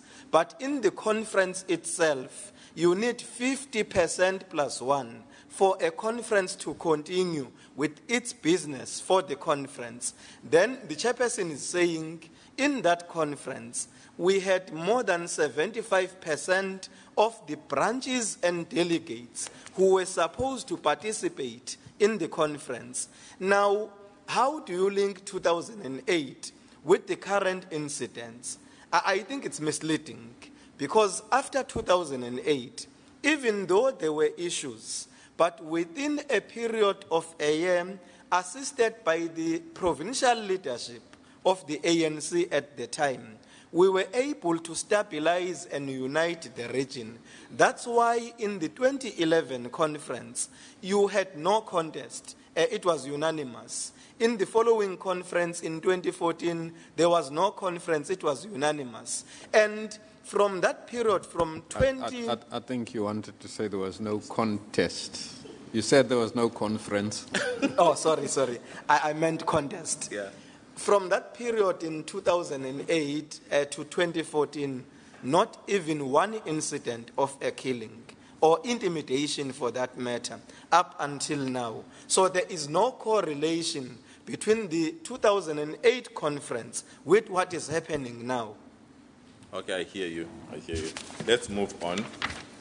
We are now going to go deeper into Mzimkhulu, but perhaps as an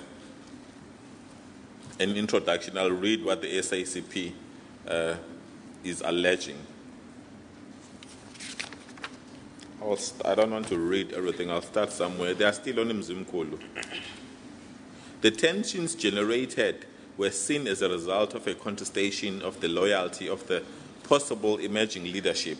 There were two contenders for the leadership of the region. One happened to be a member of the Communist Party in good standing, and that was Comrade Khaya Thobela. Going to conferences, factions will post their slates in the social media.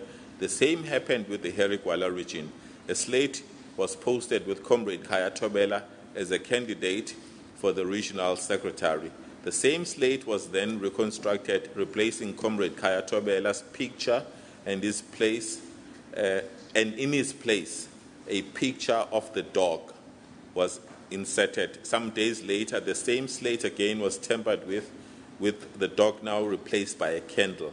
Comrade Khaya Thobela was then assassinated later after his picture was changed for a dog and then for a candle. The issue is not so much this. Let me take it further. We know subsequently that Councillor Chibase, who was the speaker, was murdered. Councillor Sindiso Magaqa, who was a PR councillor, was also murdered. I'm talking about Mzimkhulu. And I don't want to really single out councillors Jabulile Msiya and Councillor Notsekelelo Mafa, because it could have been a coincidence that they were in the same car if one looks at how they ended up in the car. So the issue is not so much that, but there have been deaths at Mzimkhulu. As I said, the issue is not so much the social media thing, but what is the ANC's analysis of the problems at Mzimkhulu? What is the problem? What is causing this deaths?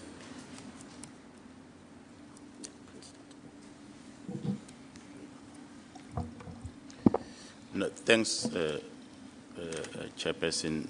It's Super Zuma again. We met with the councillors of Mzimkhulu just to try and understand what is happening there. We also met with the branches of. Mr. Zuma, when you say we, you mean the PEC? The PEC, yes. Thank you. Proceed. Yes. We also met with the branches of Mzimkhulu. There are issues that we have picked up. There are issues related to how the municipality is being run, the allegations related to corruption, which we will be attending to and we have started attending to. There are issues related to the contestation as we were approaching the regional conference. Yes, we can say there were issues related to that issue, which a comrade raised. But it's a situation wherein we can say, after a day-long meeting, after hearing on what comrades are saying and issues that we are still going to process, some of them as the PEC, we were able to talk sense to them. From that meeting, we went to meet. I'm sorry, Mr. Zuma. We find it difficult to hear you. Can you just raise your voice, please?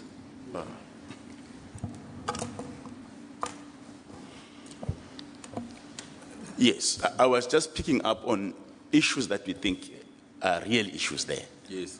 There are so many issues that comrade raised, which we think in the process of dealing with it as ANC. It's just minor issues that we need to keep on engaging. Major issue is the allegation related to the corruption in Mzimkhulu.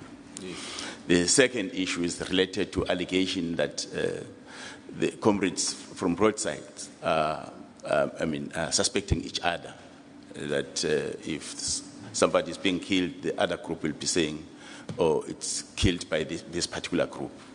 Others would be. There are those allegations that they are suspecting themselves or each other.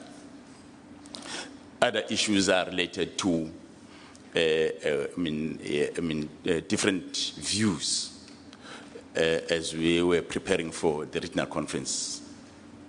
It's important to indicate that there will be no regional conference now until after the national conference, as per the directive of the national leadership and the NEC, particularly the SG. So it helped us, that approach by the national office, national leadership, to say there will be no regional conferences, either at the regional level or at the provincial level, right until after the national conference.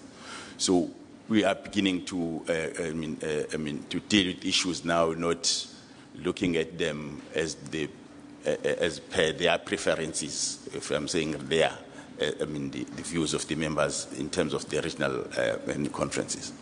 So in the main, those are the main issues which we are attending at Mzimkhulu, which are the main challenges as per the engagement with the councillors as well as the with our branches there at Mzimkhulu. You've identified corruption, I think correctly so, because evidence before this commission is that it's also one of the major underlying causes of the problems at Mzimkhulu. Something interesting you raised, you spoke of two groups. In your analysis as the PEC, what is informing those two groups, the different views? As we are saying, the sharp differences occurred leading up to the processes leading to the regional conference. We were supposed to be having a regional conference in October. This year? This year. For Herikwala? For Herikwala. So based on those preferences, then there were different views, and then the tensions, normally tensions begin. So that's why we are saying, after the directive from national, those issues are no longer there now, because comrades are not now talking about the regional conference and their preferences thereof. So we think it gave us a space to deal with issues not being clouded by their preferences in terms of their regional conference. In other words, what we are saying, Mr. Zuma, is that the two groups that emerged from your intervention as the PEC were the usual, what I would call healthy democracy, to say, I prefer this one. Yes. To be in the REC, I prefer this one, that kind of thing. It's normal. As we have already said, as we are approaching our 54th national conference, there are about 7 candidates. Branches are expressing themselves amongst, in terms of their preferences on those candidates. Okay. It's normal in the ANC. I hear you. Yeah. I was just wanting to know what informs those two groups. Let's move on.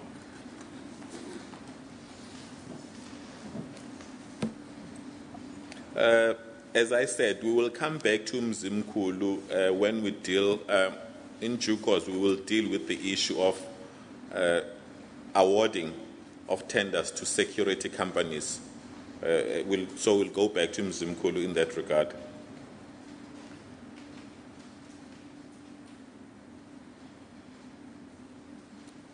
Now we've dealt with this. I will not go back into this, the issue about Comrade James Somali. Let's skip this one. You've also dealt with this issue. Just bear with me. I marked. Or let's go to Ndogweni Stadium. Besides the SACP, another witness who was present at the stadium and a comrade, to use your language, who holds dual membership, SACP, ANC. I'll summarize what the evidence before this commission is. He says the ANC convened a meeting at Inchanga at some hall, and that meeting was not announced to the SACP. Again, for me, this is interesting, Mr. Zigalala, as you correctly pointed out, because there's this distinction between ANC, SACP, but members, most if not all, have dual membership. Anyway, the point is this meeting by the ANC was not announced to the SACP. As a result, the SACP at Inchanga convened a community meeting, not an SACP meeting, convened a community meeting at the same time as that ANC meeting at the community hall, but they convened it at Ndogweni Sports Ground. Cut a long story short, members of the community and SACP members, and one would gather some ANC members were at the stadium, and a Mercedes-Benz, which is allegedly a vehicle that was carrying security guards belonging to a private security company that was asked to conduct security services at the ANC meeting at the hall, found its way or proceeded to Ndogweni and parked somewhere outside the gate to the stadium. And when the SACP members who were at the gate observed that the occupants were not alighting, I'm cutting a long story short, they approached it and said, why are you remaining in the car? Why are you not alighting and coming to the meeting?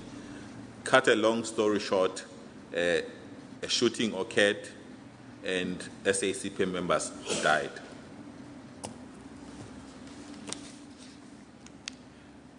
What is your response to all of that analysis by the SACP, and in particular a witness who was present during this SACP meeting and was shot in the process? I think there are so many issues here. Some of them we will come back to later. For instance, the issue of private security guards, and the belief is that some of them are being used to double, not only as security guards, but also as hitmen, as it happened at Ndogweni and Mzimkhulu. But anyway, what is the ANC's take on all of this?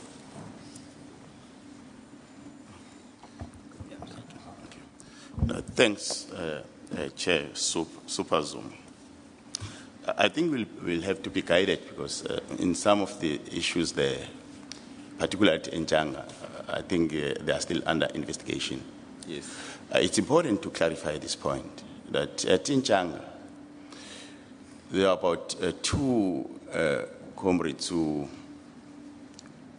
were SACP who were killed. Yes. There were about 3 ANC, including the BEC member, who were killed at Njanga. They are at Ndogweni? No, at Njanga. Or Njanga as an area? Yes. That's why I'm saying it will be very difficult for us to go straight to Ndogweni issues, because what happened there? There was a BEC, there was a branch general meeting that was convened by the ANC to select a candidate. Sorry, before you proceed, let me do this. I do it with other incidents. Again, you've hinted that there's an investigation.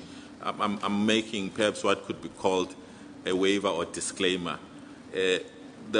Your response should in no way be construed as giving, any facts that may affect a criminal investigation, a subsequent criminal trial, etc., etc. You're just giving your analysis as the ANC proceed. Okay. Thank you, Chair. We are saying what happened is that there was a branch general meeting that was convened by the ANC that had to deal with the candidate selection process, electing the candidate. And the SACP convened that public meeting at Moerane, where the incident happened. As to whether that shooting occurred because of a car that is alleged to be a security, a car that was part of the security, it's very difficult for us to enter into that process. But we are saying the tensions there started because of the two meetings. Yes. But immediately after that, we agreed with the SACP. I think that's what Deputy Secretary Ndobe was saying, that we went there, both the ANC and the SACP. We met with the families because the shooting happened to two organizations. One from the SACP and the other one from the ANC. We went there as the provincial leadership, with the ANC and the SACP. We met with the family, and we were in a process. Of discussing in terms of how do we deal with the tensions there. There were other issues, but it's a matter that I think it's important to say so that we don't live as if because as if the other comrades who died there were less important. So that's why we are saying there were two SACP members who were killed. There were three ANC comrades who were killed in Changa based on the tensions between the SACP and the ANC. So for us to respond on issues of allegations of that nature, I think the investigation will deal with it. Because we are saying all these five killings that happened are still under the investigation, and we think they are also related in how the first one happened, then and the other others had to happen because of that situation. Can you recall, if you can't, it's fine, the three ANC members who were killed, was it before the incident at Moerane? In other words, three ANC members died first and subsequently the two SACP members at Moerane. Which happened first, if you can recall? No, what happened first is the Moerane one. Okay. And the other comrades was killed, I think, at that night. I can't remember whether it's that night or the following night. Okay. The ANC comrades. So there were two who died within a space of, let me say, so just to be safe, within the space of 5 days. Okay.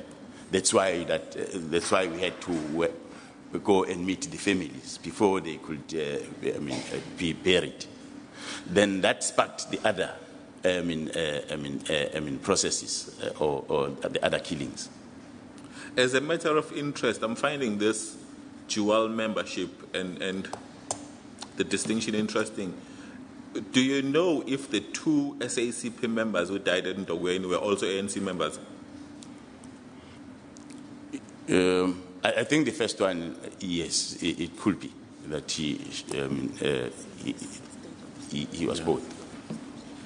Let's move on. Oh, Ndobe. Yes, can I make just one general comment on the issue?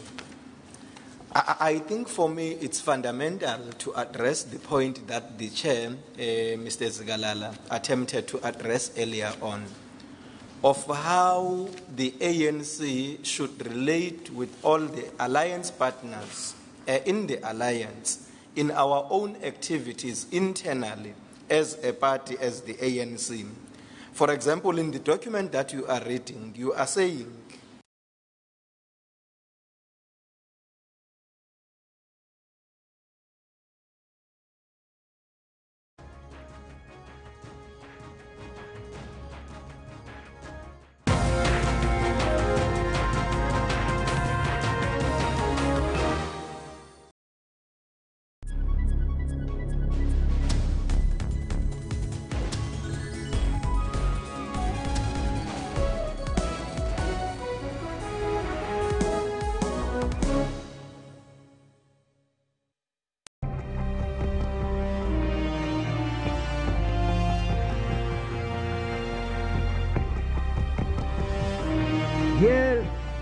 are witnessing the beginning of the end of the apartheid system.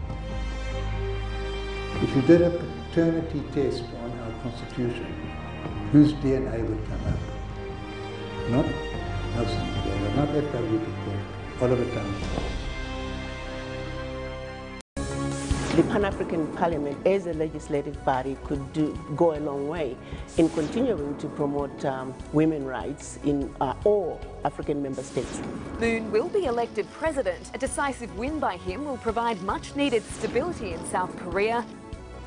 The Deputy President and the SADC Oversight Committee have been mandated to convene a multi-stakeholder national dialogue before elections.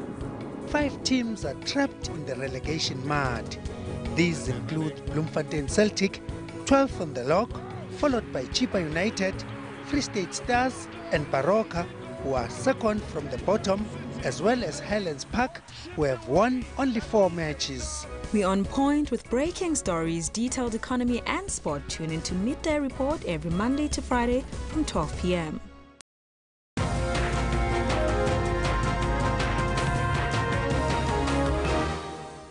Well, it looks like that we lost the link for a second there, but the African National Congress in KwaZulu-Natal is appearing before the Moerane Commission today, that inquiry. Now, the provincial chairperson, Zisha Segelala, and some of the ANC members is on the stand. The commission, as you know, is investigating the underlying causes of the political killings in the province. Let's go back live. In those killings, it must also be submitted in this commission that numerous allegations of state security apparatus being used are made in the current political killings and factional battles in the alliance and ANC in particular. Let me pause there. I don't want to make, sorry, I said it's the last point, it's not last but one. What is the ANC's take on this assertion? In short, that security apparatus, state intelligence are either used or implicated. In other words, there is a collusion and assistance from those institutions in all these killings, and they are also linking it to the factional battles in the alliance and the ANC in particular. No, thanks. On that point, I think we should be clear that it is unfortunate to make such a statement because there is a clear distinction between the state security apparatus and the ANC. And there is no such way you would say there is a link between, or there is a use of state organs in factional battles in the ANC or even in political killings. That statement is unfortunate and we believe it is wrong. On top of that, it is wrong to generalize without trying to be specific and assist in identifying the causal factors. I hear what you're saying, Mr. Zigalala. Let me take it further now. It's not based on what the SACP is saying because they are linking it to factional battles with the ANC. What is the view of the ANC in the province about the allegation before this commission by other witnesses as well that state institutions like the police and the NPA, to make an example, are being used for political ends, in other words, to settle political scores? Once again, as I've said, that the ANC has no, that view as the ANC, we don't believe it is correct. Because we've always, as the ANC, strived to maintain the independence of the state organs, including the state security apparatus. We've always assured that they are independent and work on their own without being influenced by politics. We can't be the one who are complaining about the role of the previous era of apartheid and then come to do the same in any form. It is not the ANC, and I don't, as the ANC, we believe that statement is not correct. Lastly, in fact, these kind of political killings are tending to be cutting the pattern from the apartheid methods of terror unleashed to our communities. Another a very serious phenomenon in political killings is cover-up, what is seen as false arrest and disinformation. So the issue here is this phenomenon of cover-up, which manifests itself in the form of a false arrest and disinformation. Perhaps to make an example,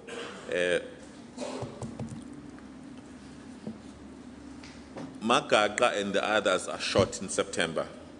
After his death, we hear in the public space that one of the suspects who was involved in the attack has been shot dead by the police in a shootout after a robbery. Sort of an example, and people are saying, no, we're not buying that this one person who is now shot by the police after a robbery is one of the suspects in Magaga's killing. It's just an example. So what is the ANC's take on the so-called cover-up, which manifests itself in the form of false arrest and disinformation? In fact, Mr. Mthembu, on behalf of the SACP, laughed this. He said, and then someone is arrested because there is pressure from the media in terms of, the stories going public, and then someone is arrested, and we all laugh because we know that this is just propaganda. I mean, this suspect cannot be involved in those killings. So what is your take on that? I think there are two things that are important here in the statement. The first is the pressure. Maybe it is possible that as the society, and in particular the media and maybe the leaders, will put more pressure, but not also to say let there be a cover-up. Put a pressure with an intention to see progress in each and every case. Maybe that could put a pressure, but I think the police will have to speak for themselves on that issue, which I believe it's important that they speak because they are the only people to speak with authority on that. But the second, it's what we raise, the proper investigations on cases, yes, which is important, because that helps to resolve cases, investigate thorough, and ensure that all organs are working together. I think your answer is fair. The police would be better placed to answer this. Thank you. ANC, let's take, Chairperson, may we take a 20-minute tea break? I'm not in charge here.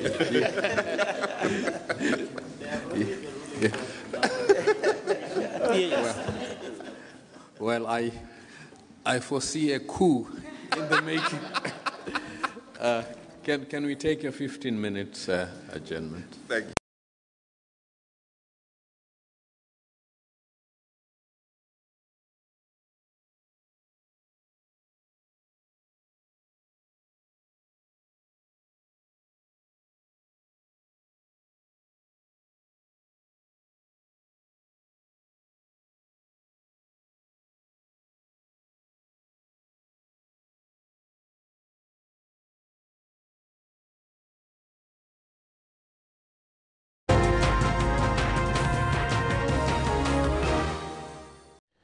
Well, there you have it. The KZN ANC, of course, testifying before the Moerane Commission. You heard some of the tensions that arose from the incidences in KwaZulu-Natal is based on power and money. So we'll come back to the Moerane Commission a little bit later. Right now we'll take a short break and be back at the top of the hour.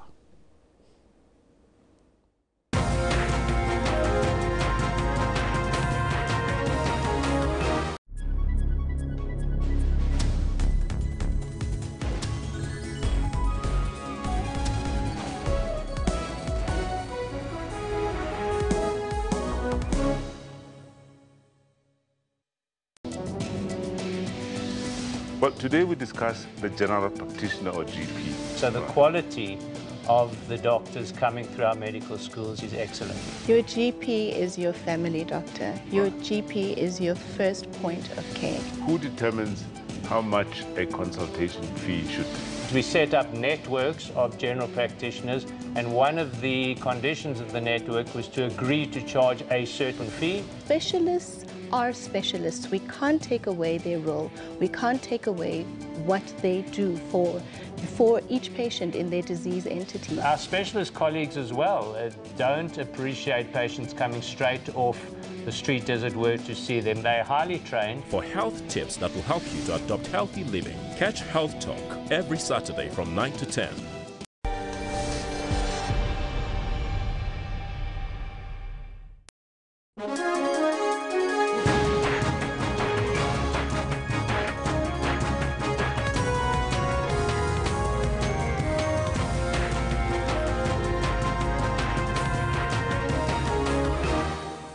It's 1100 hours Central Africa time here on the Newsroom, Jumbo Africa. I'm Elvis Preslin. And I'm Simpiwe Ngone. Very good morning to you. We'll be with you until 12 o'clock. Now today, as you know, we're focusing on yesterday's poll because, in fact, before we get to the poll, let's first look at the question. You know that the FBI, US's Federal Bureau of Investigation, and the British Financial Conduct Authority confirmed that it's probing the Gupta family, Simpiwe. Yeah, indeed, Elvis. Now, we're asking you this morning, what are your views regarding the Gupta links probe by the FBI and the FCA? Let's take a look at some of the comments that have been coming through.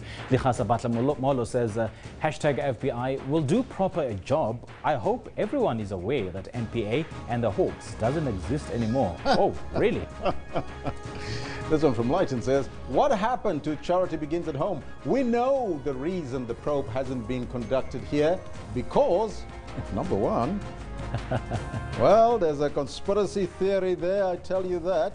Well, you can keep them coming, we'll read them as we continue. But we're also focusing on yesterday's poll. Remember yesterday we were asking you this question, Simpiwe, on the poll. Yeah, is the Somali massacre receiving enough media attention? And this is what you have to say. We had 249 votes coming in already. That's about 80% have said no, and 20% of our viewers have said yes. Now that's one on the final results of yesterday's poll. Let's take a look at today's poll.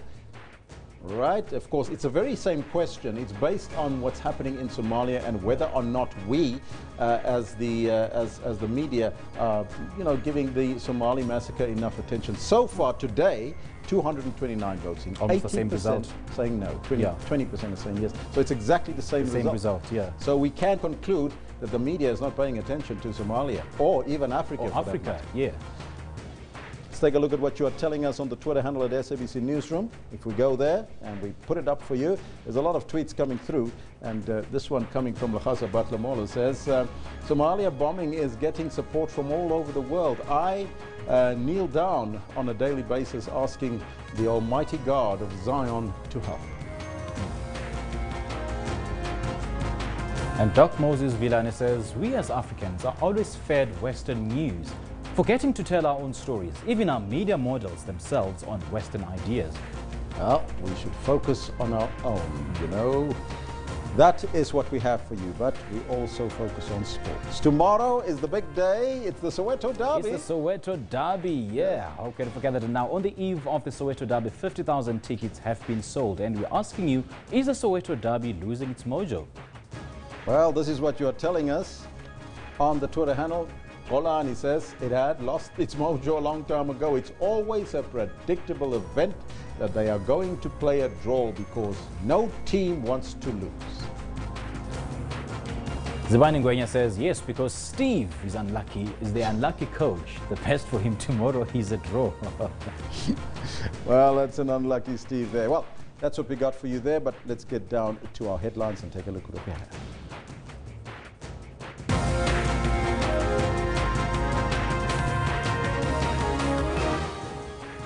KwaZulu-Natal ANC denies tensions in its relationship with its alliance partner, the SACP, at the Moerane Commission. Boy Tumelo Mangena describes the circumstances where her mother died as devastating and overcrowded at some of the unlicensed NGOs. And Britain's banking regulator is the latest to probe the Gupta family that's embroiled in corruption scandals here in South Africa. Now those are your headlines, but before we get to the news, let's find out from Simpiwe what's happening on the front. Indeed, it's going to be a jam-packed sporting weekend, and in our sports headlines this morning, hopes are up for a full house at tomorrow's Soweto Derby between arch rivals KZN Chiefs and Orlando Pirates, despite only 50,000 tickets sold so far. And the Western Province count on home field advantage as they gear up for tomorrow's Currie Cup semi-final against the Golden Lions. Now it's back to Elvis with the news. Thank you, Sampiwe. Top story this hour. The ANC KZN chairperson Sihle Zikalala has denied claims of tensions in the relationship with its alliance partners, the SACP in the province. Zikalala was responding to questions on the SACP's allegations that the political killings in the province are caused by greed. He is testifying before the Moerane Commission currently underway in Durban. The alliance is very healthy. Firstly, in terms of its existence, it still remains the relevant platform for all progressive forces who shares the common perspective of attaining the national democratic revolution, the creation of a non-racial, non-sexist, democratic, united and prosperous society. All streams in the society who defines themselves as caring for the poor in particular. The SACP comes from that stream representing the socialist and the communist. COSATU comes from that representing the workers. The ANC on its own is a mass democratic movement. Therefore, the alliance is still relevant. I must be clear, in KwaZulu-Natal, we have enjoyed quite a good relationship with the South African Communist Party and the SACP. From way back, we have had a very good relationship. The only point where we had a bit of different views, which became more even in the media and in public, was when the ANC was going to its conference in 2015. We then had views that were different, but post-2015, as early as before we even start the selection process, the ANC and the SACP met and resolved issues bilaterally. And from there, we've been working together. You will know that in some other provinces, some structures of the SACP have gone to an extent of registering and contesting elections. I think in one area in Eastern Cape, Alfred Zoo.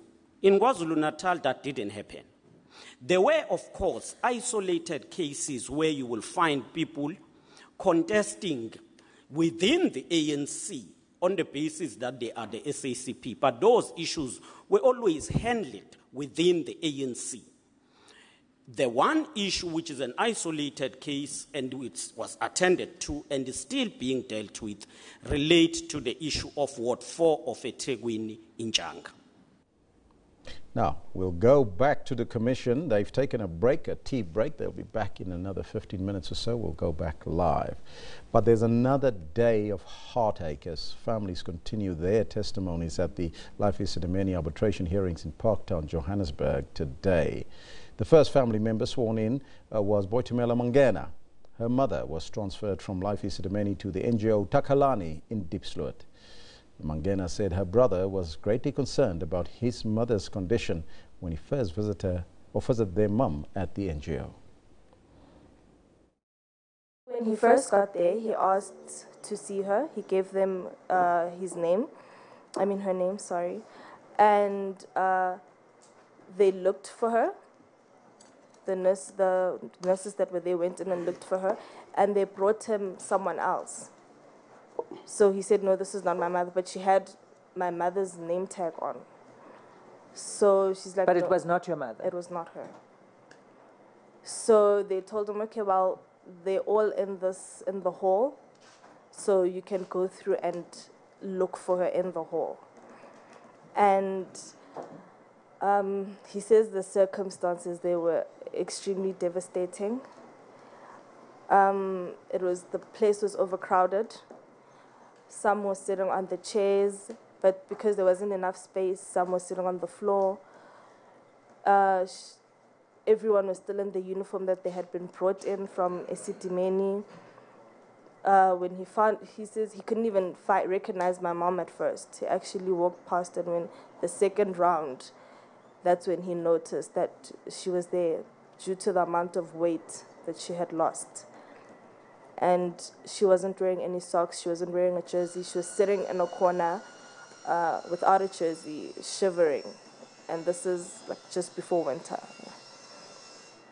And he asked the nurses, he told the nurses, okay, this is the person I'm looking for, but he asked, okay, how are you taking care of her if you don't know who she is?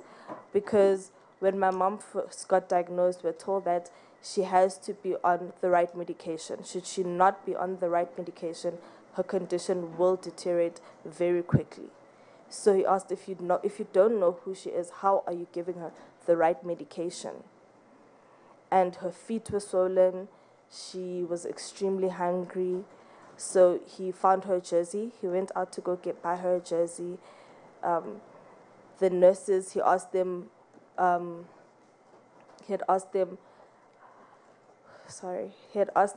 what can he bring, what are we allowed to bring, why are they in these conditions? How are they some are sitting on the floor, some are sitting in chairs, not dressed when we're approaching winter.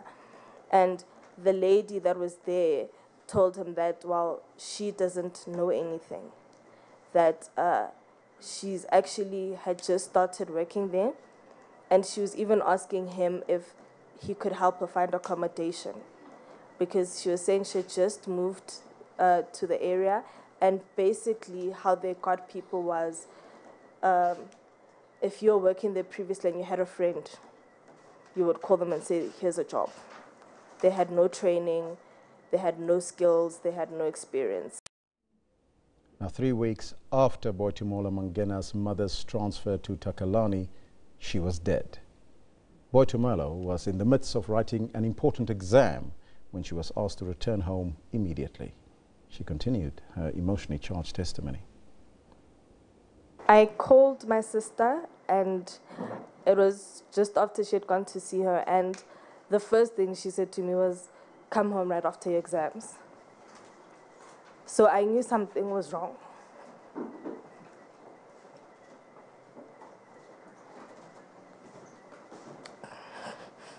When did you go home? She passed away during my exams.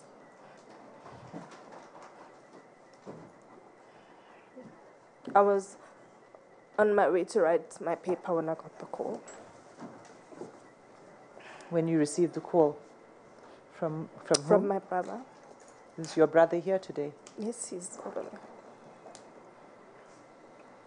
So it was the morning of my economics, my major, when I received the call. What date was that?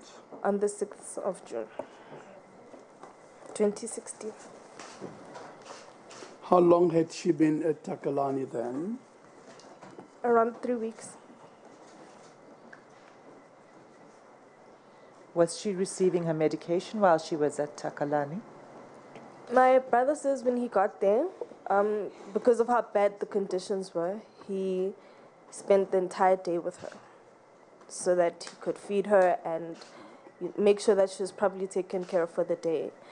And around 12, the nurses came out with 3 boxes of medication, and each patient was getting a pill from each box.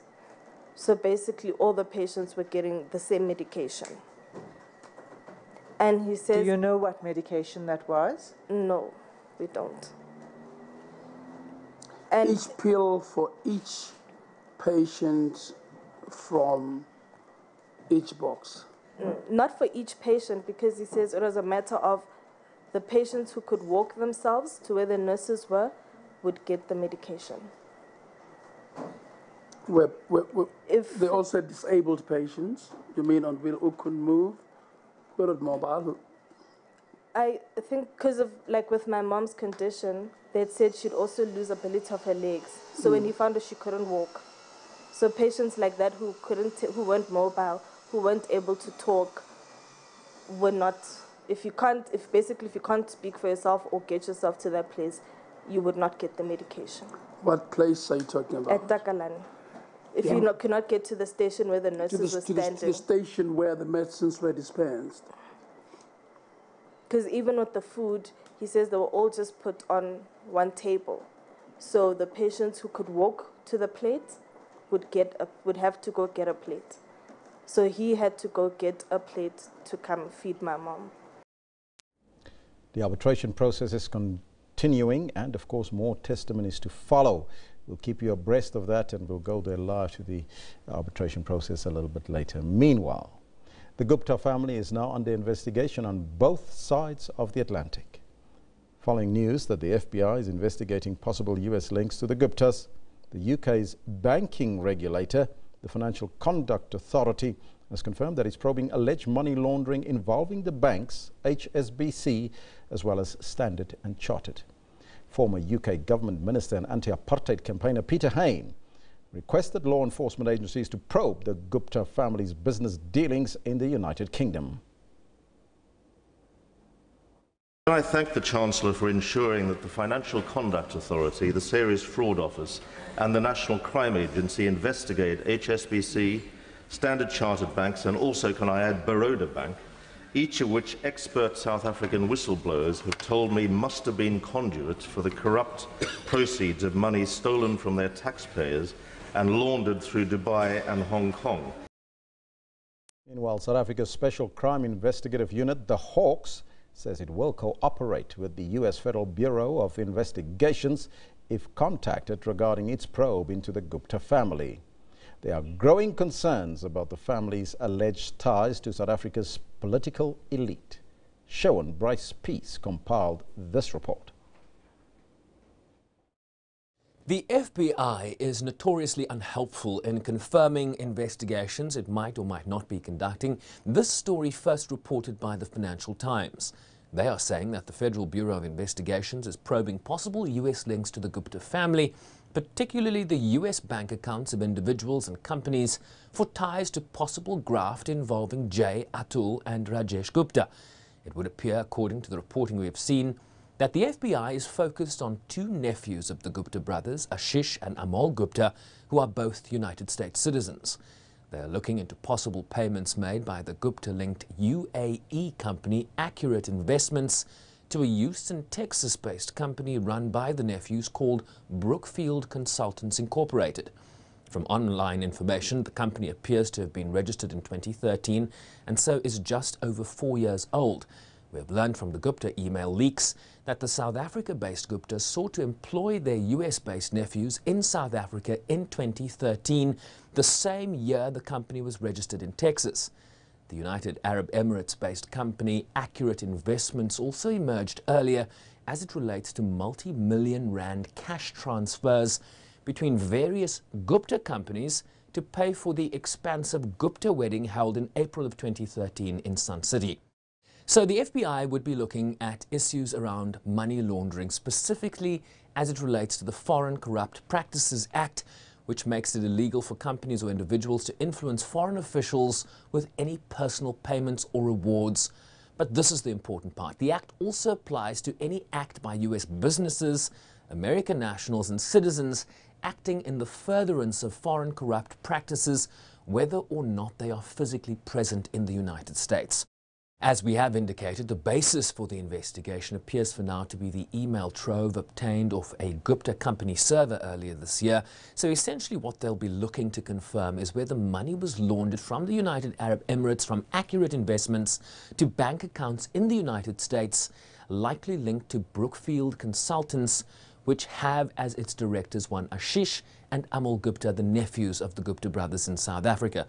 This comes as the UK's Serious Fraud Office is also set to investigate two banks for possible exposure to the same Gupta family. Sherman Bryceby's SABC News, New York.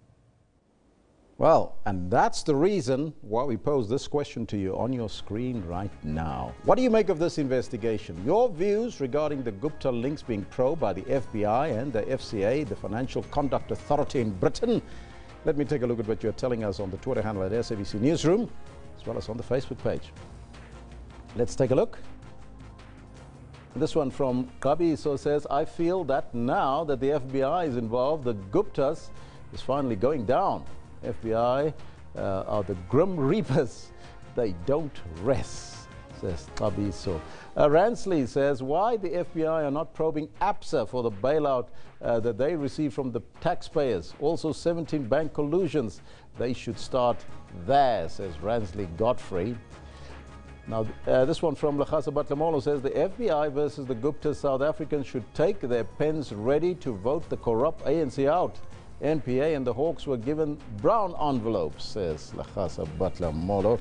Well, these are some of your comments, and of course, you can keep them coming right here on the Newsroom, and we'll read them as we continue. The views expressed is not those of the SABC, but those of the public. We'll take a short break. After that, we'll be back with a very interesting interview on a food festival in Sharpeville. You don't want to miss it.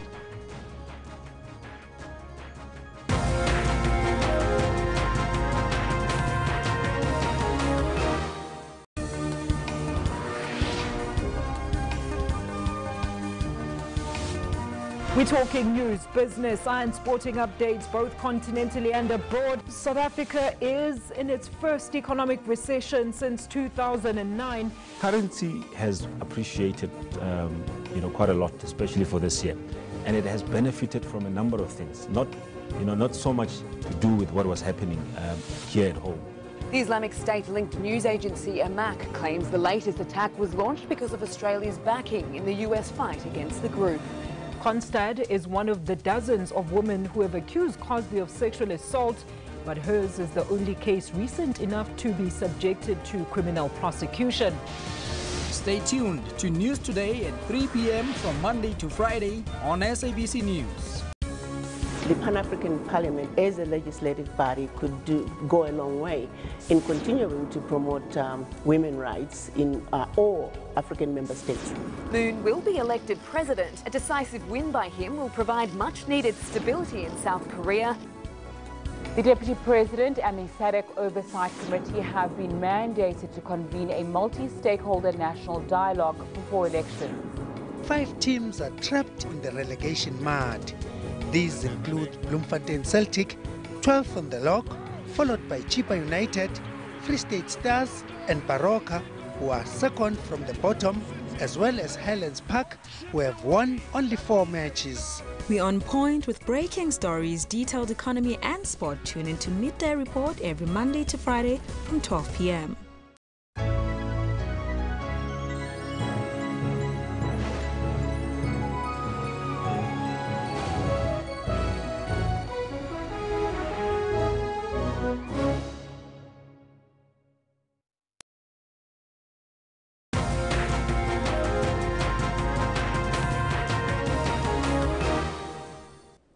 Now, as you know, we've got 2 live events, the Moerane Commission as well as the arbitration process of Life Esidimeni here in Johannesburg. We'll go live to those events in a short while as soon as they're back. But meanwhile, a group of young people in Sharpeville are determined to change the public's perception of the township, known for its very violent history. Sharpeville is the township in the Vaal, well known for that horrific massacre in 1960, known as the Sharpeville Massacre. However, there are these young people who want to change the world's view of this famous township.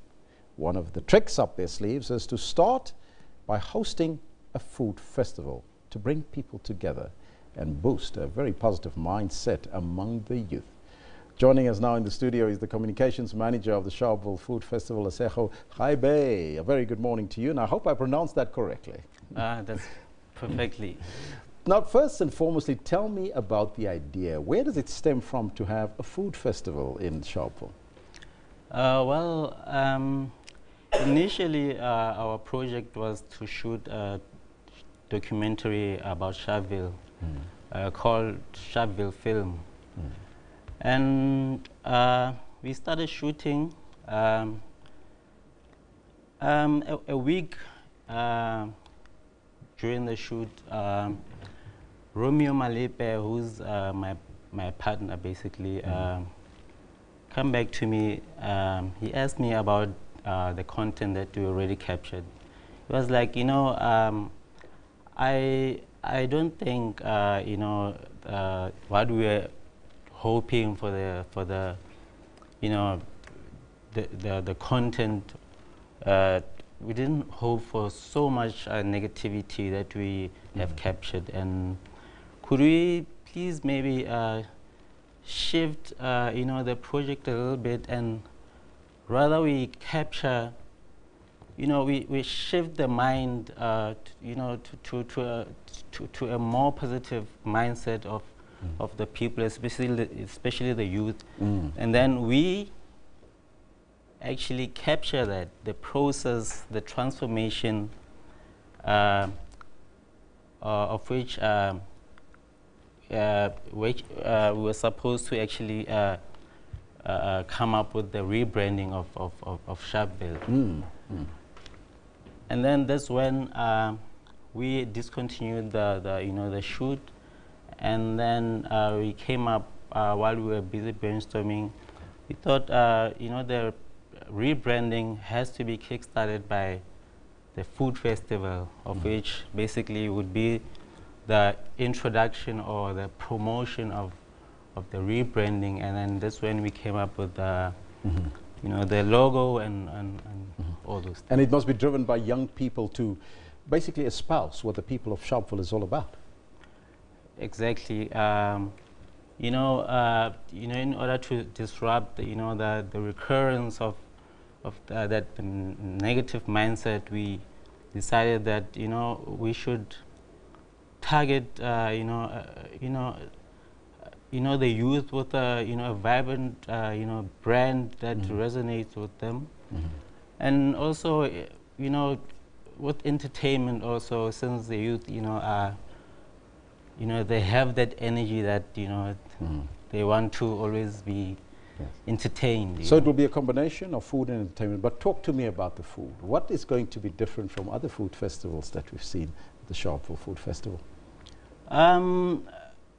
Firstly, the food festival would be in the townships, first time ever. And also, we thought about the food festival due to the fact that we were looking for a more positive festival as compared to the the rampant festivals that we have that promote negative lifestyle of drug abuse and alcohol abuse and promiscuity and all child neglect. So we actually decided rather we come up with a family-friendly, good lifestyle kind of a festival that everybody can enjoy. The family can come together, and we would like to say that the family that parties together stays together. When is the food festival kicking off, and where can people get entry and tickets? It's kicking off on the 28th of October, which is the Saturday after this coming one. And where can people get tickets? At CompuTicket, which is sold at ShopRite Checkers stores. Yes. Thank you so much, and all the best of luck with the festival. That's very much appreciated. Well, there you have it. That was the communications manager of the Sharpeville Food Festival, Nsego Gaibe. Now remember that you can engage with us because we're asking you a very specific question today, and we're also running a poll. First, let's take a look at the poll. In fact, there's the question first. What are your views regarding the Gupta links probe by the FBI and the FCA, the Financial Conduct Authority of Britain? They are investigating what are we doing here at home? The Hawks and the NPA? That's the question that many are asking. So let's take a look at what you are telling us on the Twitter handle at SABC Newsroom, as well as on the Facebook page. This one from Mbata says, finally, someone will get to the bottom of this. Yes, there you have it. Calvin Mbiza says, this makes me question the integrity of the Hawks. How can they fail to investigate this issue until the foreigners takes over? ABM says, can't wait to hear how someone's father will get out of this one. Well, there you have it. Someone's father. Now, as you know, shocking revelations continue to emerge from the hearings into the life Esidimeni tragedy. Currently on the stand is Phumzile Mochecha, a member of one of the affected families. Let's go there live. My uncle. So from there, Sophie just stood and went away because she knows my uncle. And then, my uncle came in. Samchazisela ukuthi labo ulentombazana le beze no Sophie, and then uSophie usitshela ukuthi solutionini. And we explained to my uncle that this lady that is here, she came in with Sophie, and that Soli was no longer with us. Justice, we're about to start on a new path, and I see that it's 11:30. Is it a good time to take the adjournment? Yes, not until I've asked the witness. Where is your home in Atteridgeville? Number 23 Mpakanyana Street. Thank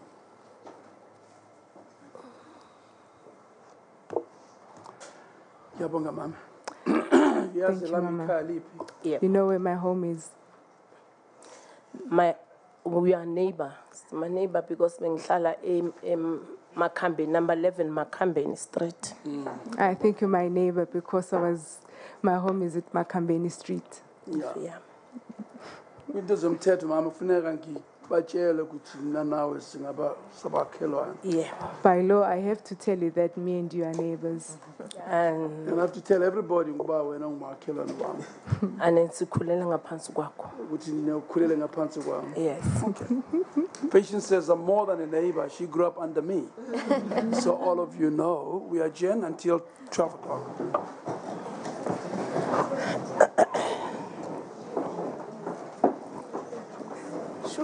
Life Esidimeni, the arbitration process is continuing, and of course we'll pick up where we left off, but we'll also go back to the Moerane Commission to hear some revelations there in the KZN. In fact, let's go there live. Proximity to tenders, power broking within the political power ladder. You've answered that in respect of the SACP. It's what I termed a network of patronage. Importantly, he touched on what he calls our/my turn to eat syndrome. I'm sure you understand that. It's linked to what he said earlier, position, which then places in you in what he calls a proximity. In other words, you are now close to tenders, self-enrichment and power broking. What is your take on what he calls that? No, thanks. I think this should be taken from the originator. My turn or our turn to eat. Yes. I think it came with one philosopher from Ghana, if I'm not mistaken. I've forgotten the name. It is something that has affected a number of countries, rendering number of countries to become some kind of failed revolutions, where those who liberate or part of the liberation liberate the countries for themselves and not for the people. And I think as the ANC we've made it clear in various documents we've written that one of the things that are challenges is ascendancy to power from 1994.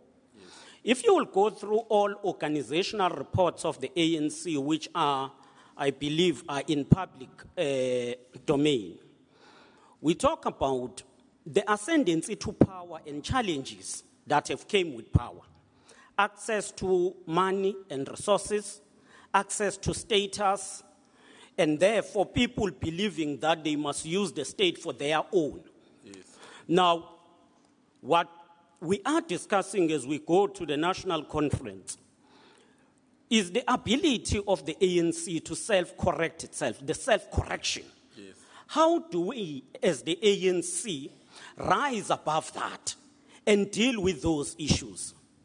What I would want to comment with regard to what Comrade, without being specific to Comrade Senzo, is that We in the ANC and the Alliance should not be approaching these issues as if it's a problem of an individual. Yes. I'm saying this because it has happened in the presentation to this commission that some other people who have came before us would want to apportion the blame as if this thing happened after they've been either not elected or they've been removed.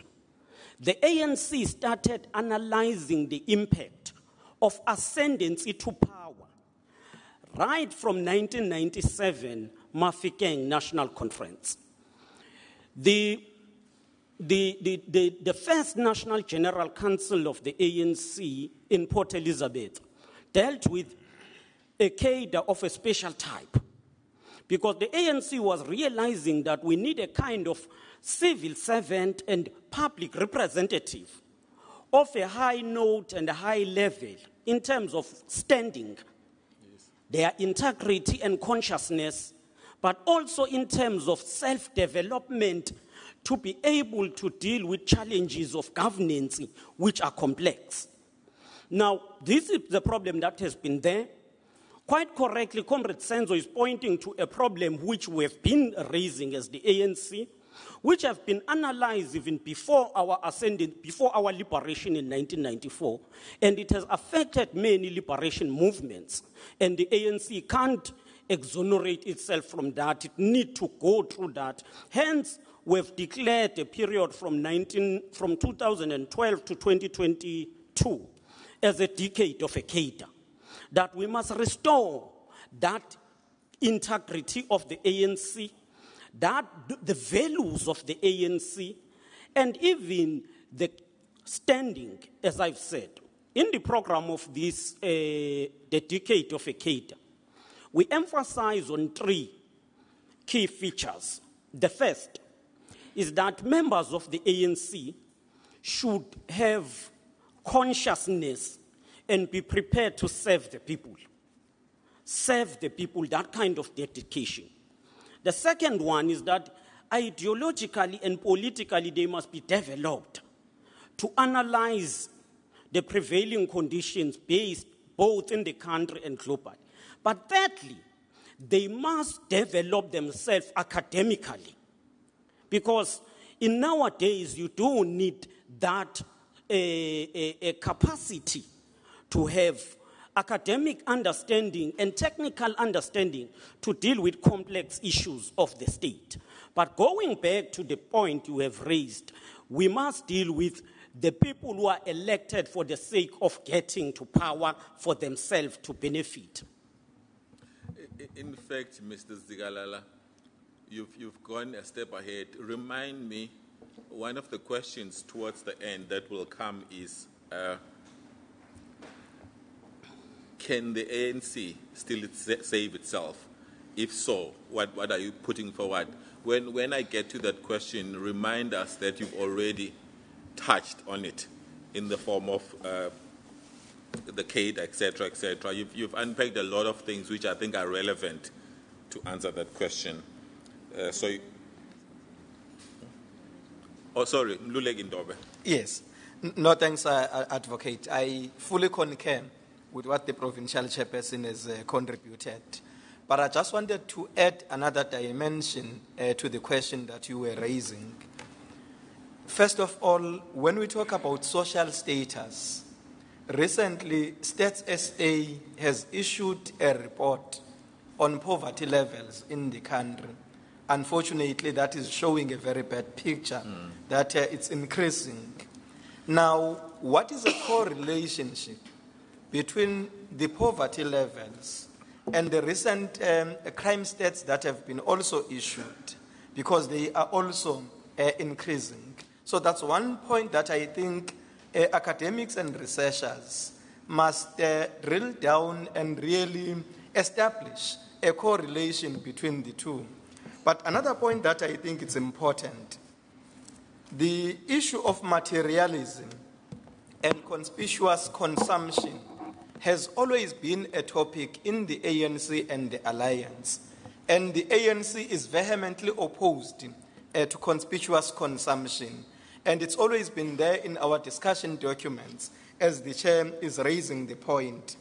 The last point that I want to also make is that I'm sure Commissioner Vasu may relate better with this one.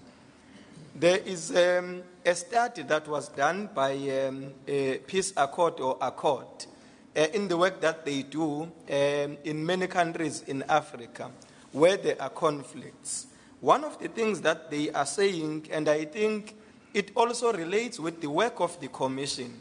In fact, I would also advise Honorable Chairperson that at some point we invite Accord to make a presentation to the Commission, if possible, because they are saying in Africa, in the main, when leaders are elected into office with less or lower levels of education, when the term of office comes to an end, they would want to cling to power at all costs.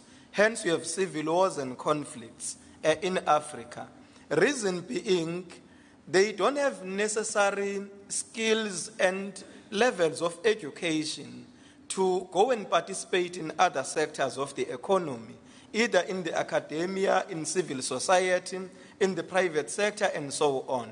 Now, in relation to our situation here in South Africa, how would this contribute to the killings that we are experiencing, particularly in the province and in the country? So it's one point that is worth exploring so that we prescribe relevant solutions to the challenges. Thank you, Mr. Ndobe. Sorry, something I omitted. Chairperson and Commissioners, Mr. Zigalala and I were discussing the way forward. Between ourselves, I must say, but I'm putting this before the Commission. As I indicated yesterday, they would love to leave, say, at 1:30, but as he correctly alluded to yesterday, that's not concrete. If we need to continue beyond that, so be it. But we have agreed that we will not take lunch until we are done, because I think it's a waste of an hour as opposed to just persevering, continue. So as far as possible, we will not take lunch, but if we could finish, say, latest 2:30. Well, thank you for that. I think that's a sensible arrangement. Thank you. Thank you. Let's continue. Something, again, my weapons.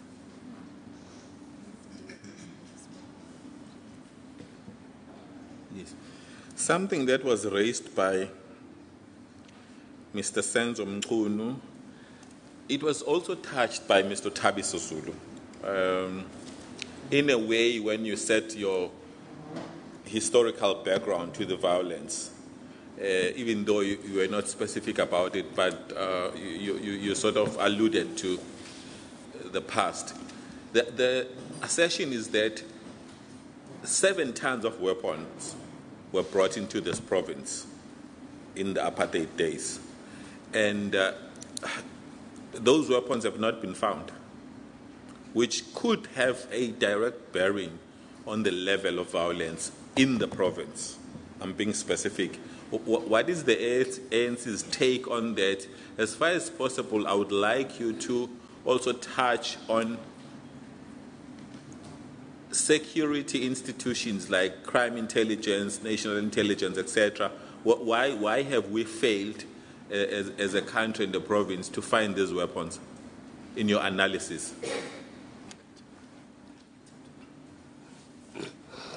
Well, it is a bit awkward to talk for other people.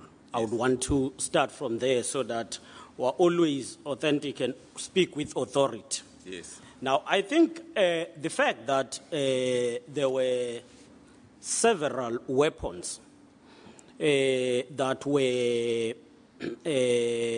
sent to KZN is a fact. It's something we presented yesterday. Yes.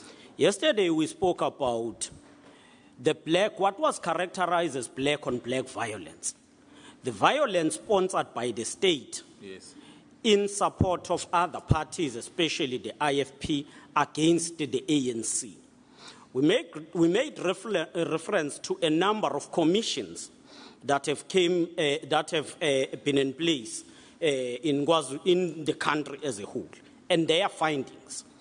And part of that, we cannot deny that there were arms that were sent to KwaZulu-Natal. We believe that that's why we are saying integration in this regard was just a question of putting the two together when it comes specifically to KwaZulu-Natal, without saying what have been challenges and what happened and how do we deal with that. We believe that should have been the first task of the intelligence and security structures immediately after 1994, but we don't know whether it has ever happened.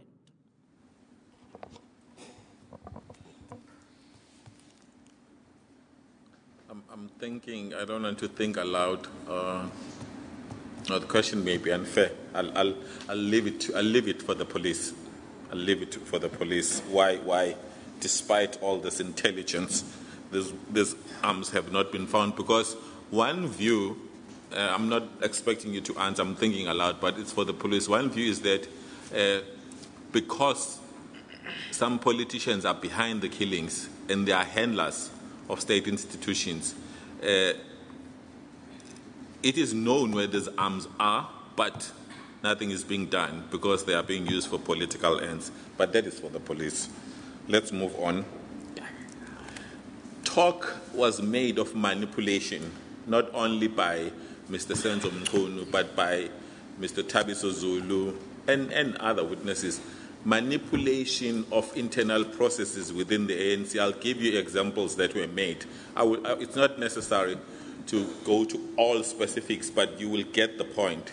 For instance, a BGM is announced and it is said it will be at place A.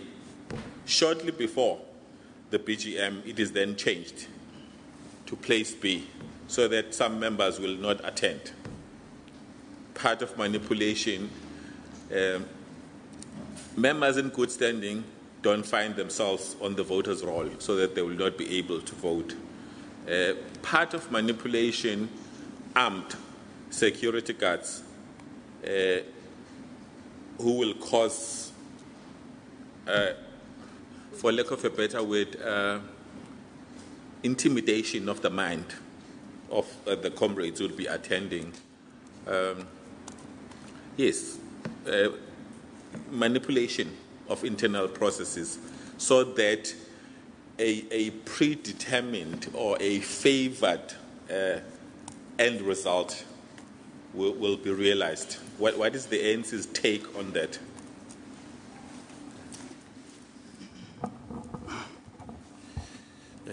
Thanks, Chairperson Super Zuma again.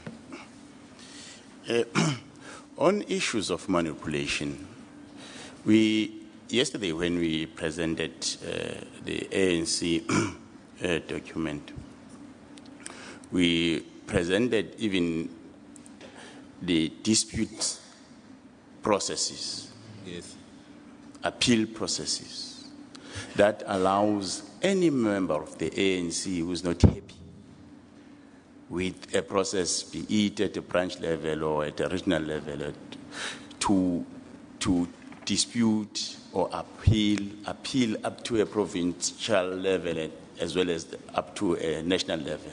Yes. So those processes will be able to clarify whether indeed that happened or not. In most cases, there has been some agreement on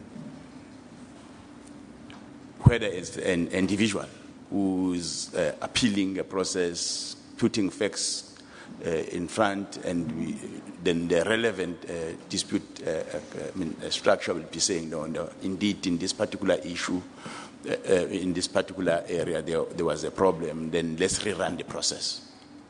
We have always been transparent in the ANC. We have always afforded whoever who's got a complaint to complain within the ANC and deal with those issues. I know for a fact that Comrade Senzo is a former leader of the ANC. He has been dealing with these issues, yes, during his time when he was leading So there is no way that we'll be saying that there are manipulations and they are not being dealt with. Wherever we can confirm that in this wrong thing did happen on this particular issue, and like for instance, just to be frank, the organization is still dealing with issues related to the local government processes. After the local government process, the NEC met and they said, no, let's deal with some of the issues or appeals that couldn't be processed properly. Then there was a task team of the NEC working together with the task team of the PEC. There are areas wherein there is a clear recommendation. In most cases, in fact, about 98% of issues that were raised by branches on issues of manipulation were dismissed. Like, for instance, the other example, we are just coming from the court process. In the bulk of the allegations that were made based on the 8th Provincial Conference of the ANC were related on the processes leading to the conference, and in the conference in itself. They raised a number of issues related to manipulation. Yes. But it's a known fact now that the court could not find that because we were able to clarify how we dealt with each and every appeal coming from an individual or from the branch. So there will be that, but in actual fact, ANC do have a clear processes of dealing with, grievances within the ANC on issues of manipulation. So, Mr. Zuma, if I understand you correctly, you are saying, yes, there have been complaints of manipulation, but the internal processes are there and they address those complaints. Indeed, yes, yes. I hear you. On that, or continue. On the issue of the security guys, you see, in all processes of the ANC, like for instance, if there is a branch general meeting of the ANC, it's not security that presides over that process. It's the elected leaders, be it a regional executive member who is deployed to that particular branch, or in some cases there will be an intervention from the province. Then we'll deploy a provincial executive committee member. So there is no way, and there's not a single BGM wherein the security person will be presiding over that process. While on that, again, it's perhaps you take the point further of manipulation in the form of intimidation. Councillor Nontsikelelo Mafa testified about the chairperson would remind me if I'm not getting the facts correctly. Adelaide Tambo branch, where there was supposed to be a meeting, and Mr. Mishek Khadebe was sent by the ANC, I don't want to say to preside, but to take charge of that meeting. And there were armed security guards who are bodyguards of a municipal official who were inside the venue. It was a school, and also outside the venue. But I'm cutting a long story short. When I say security guards, let's be specific. They were not engaged by the ANC to guard that process. It was security guards who are bodyguards of a municipal official who's an ANC member. So let's make that distinction. And members of the ANC felt that this is anti-ANC to have armed bodyguards with rifles inside the venue and outside the venue. But cut a long story short, Mr. Mishek Khadebe called off that meeting. Are you aware of any such? It didn't proceed, in other words. Yes, we got that report from Comrade Mishek because he was deployed by the ANC. In fact, he did what was correct for the organization. Because if there is a particular arrangement of the process, normal process of the ANC, then in the process you found that somebody is coming up with his own processes, then it's better to deal with that issue there and there if it's within, if it's within our powers to deal with it in that particular point in time. If the situation is clearing, then you better call off that meeting because it's not an ANC meeting. Indeed, that's what happened. Comrade Mishek, as a PEC member, he intervened. He gave us a report. We agreed with his approach on the matter. Okay. As I said, I think it is crucial to make this distinction that those security guards were not placed there by the ANC. Let's move on. Ill discipline of members. Ill discipline of members. There's evidence before this commission that members are ill disciplined. I'll make you two examples.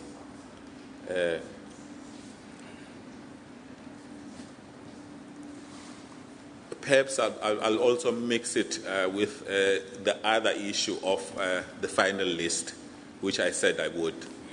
Let me sketch the scenario to you. Pongola.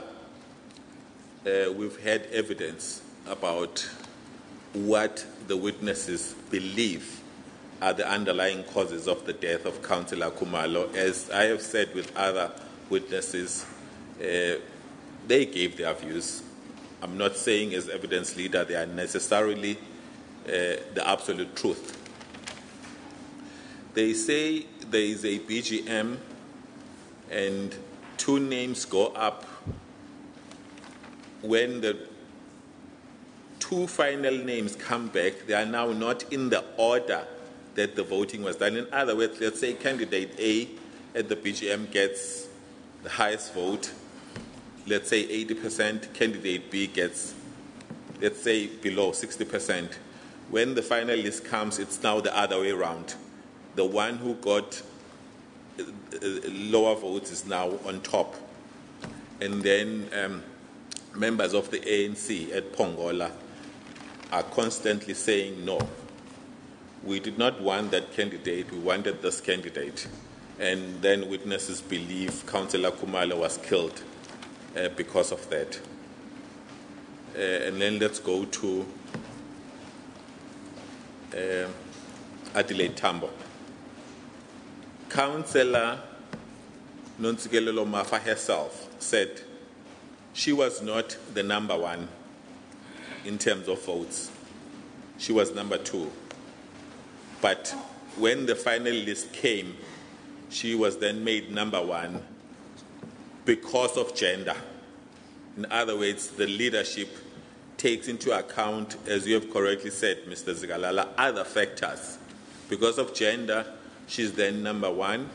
And then, despite that, in both Pongola and Umzimkulu, the ANC wins, despite the fact that candidates, in terms of order, have been swapped.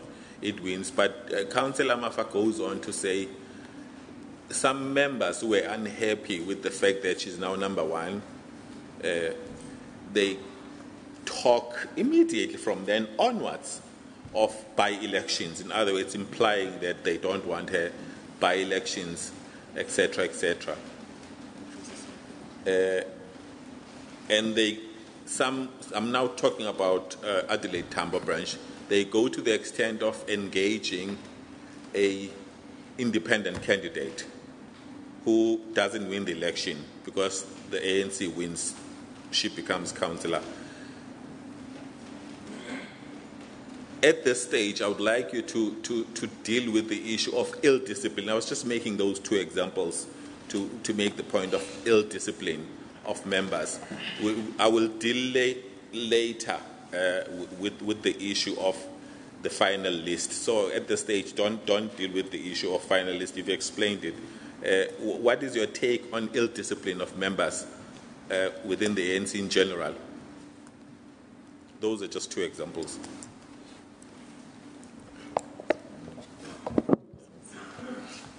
Thank you, Chairperson, Super Zuma again. We are dealing with the issue of ill discipline. There are a number of cases that are before the Provincial Disciplinary Committee. Like, for instance, on issues related to the list processes leading to local government elections.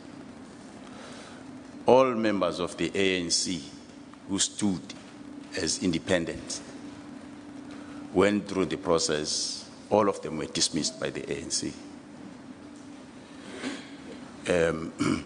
So that shows that how we All right, taking a quick break from that, live from the Moerane Commission in Durban, we've been hearing from KZN ANC Chair Sihle Zikalala and the ANC's Super Zuma again, representing their delegation before the Commission. And we will take you back there for more from that Commission. First, let's look at our stories making headlines. That's coming up after the break. Stay with us. You're with the Midday Report.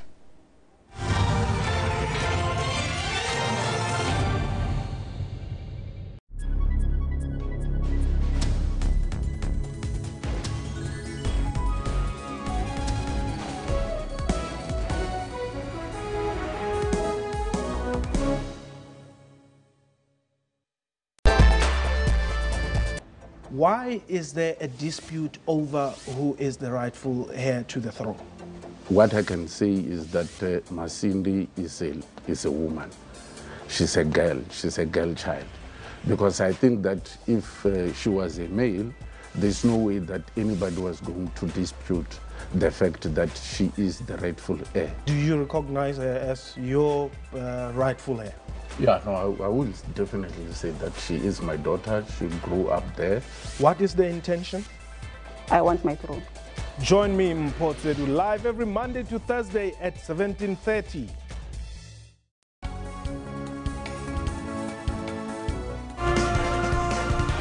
Hello and a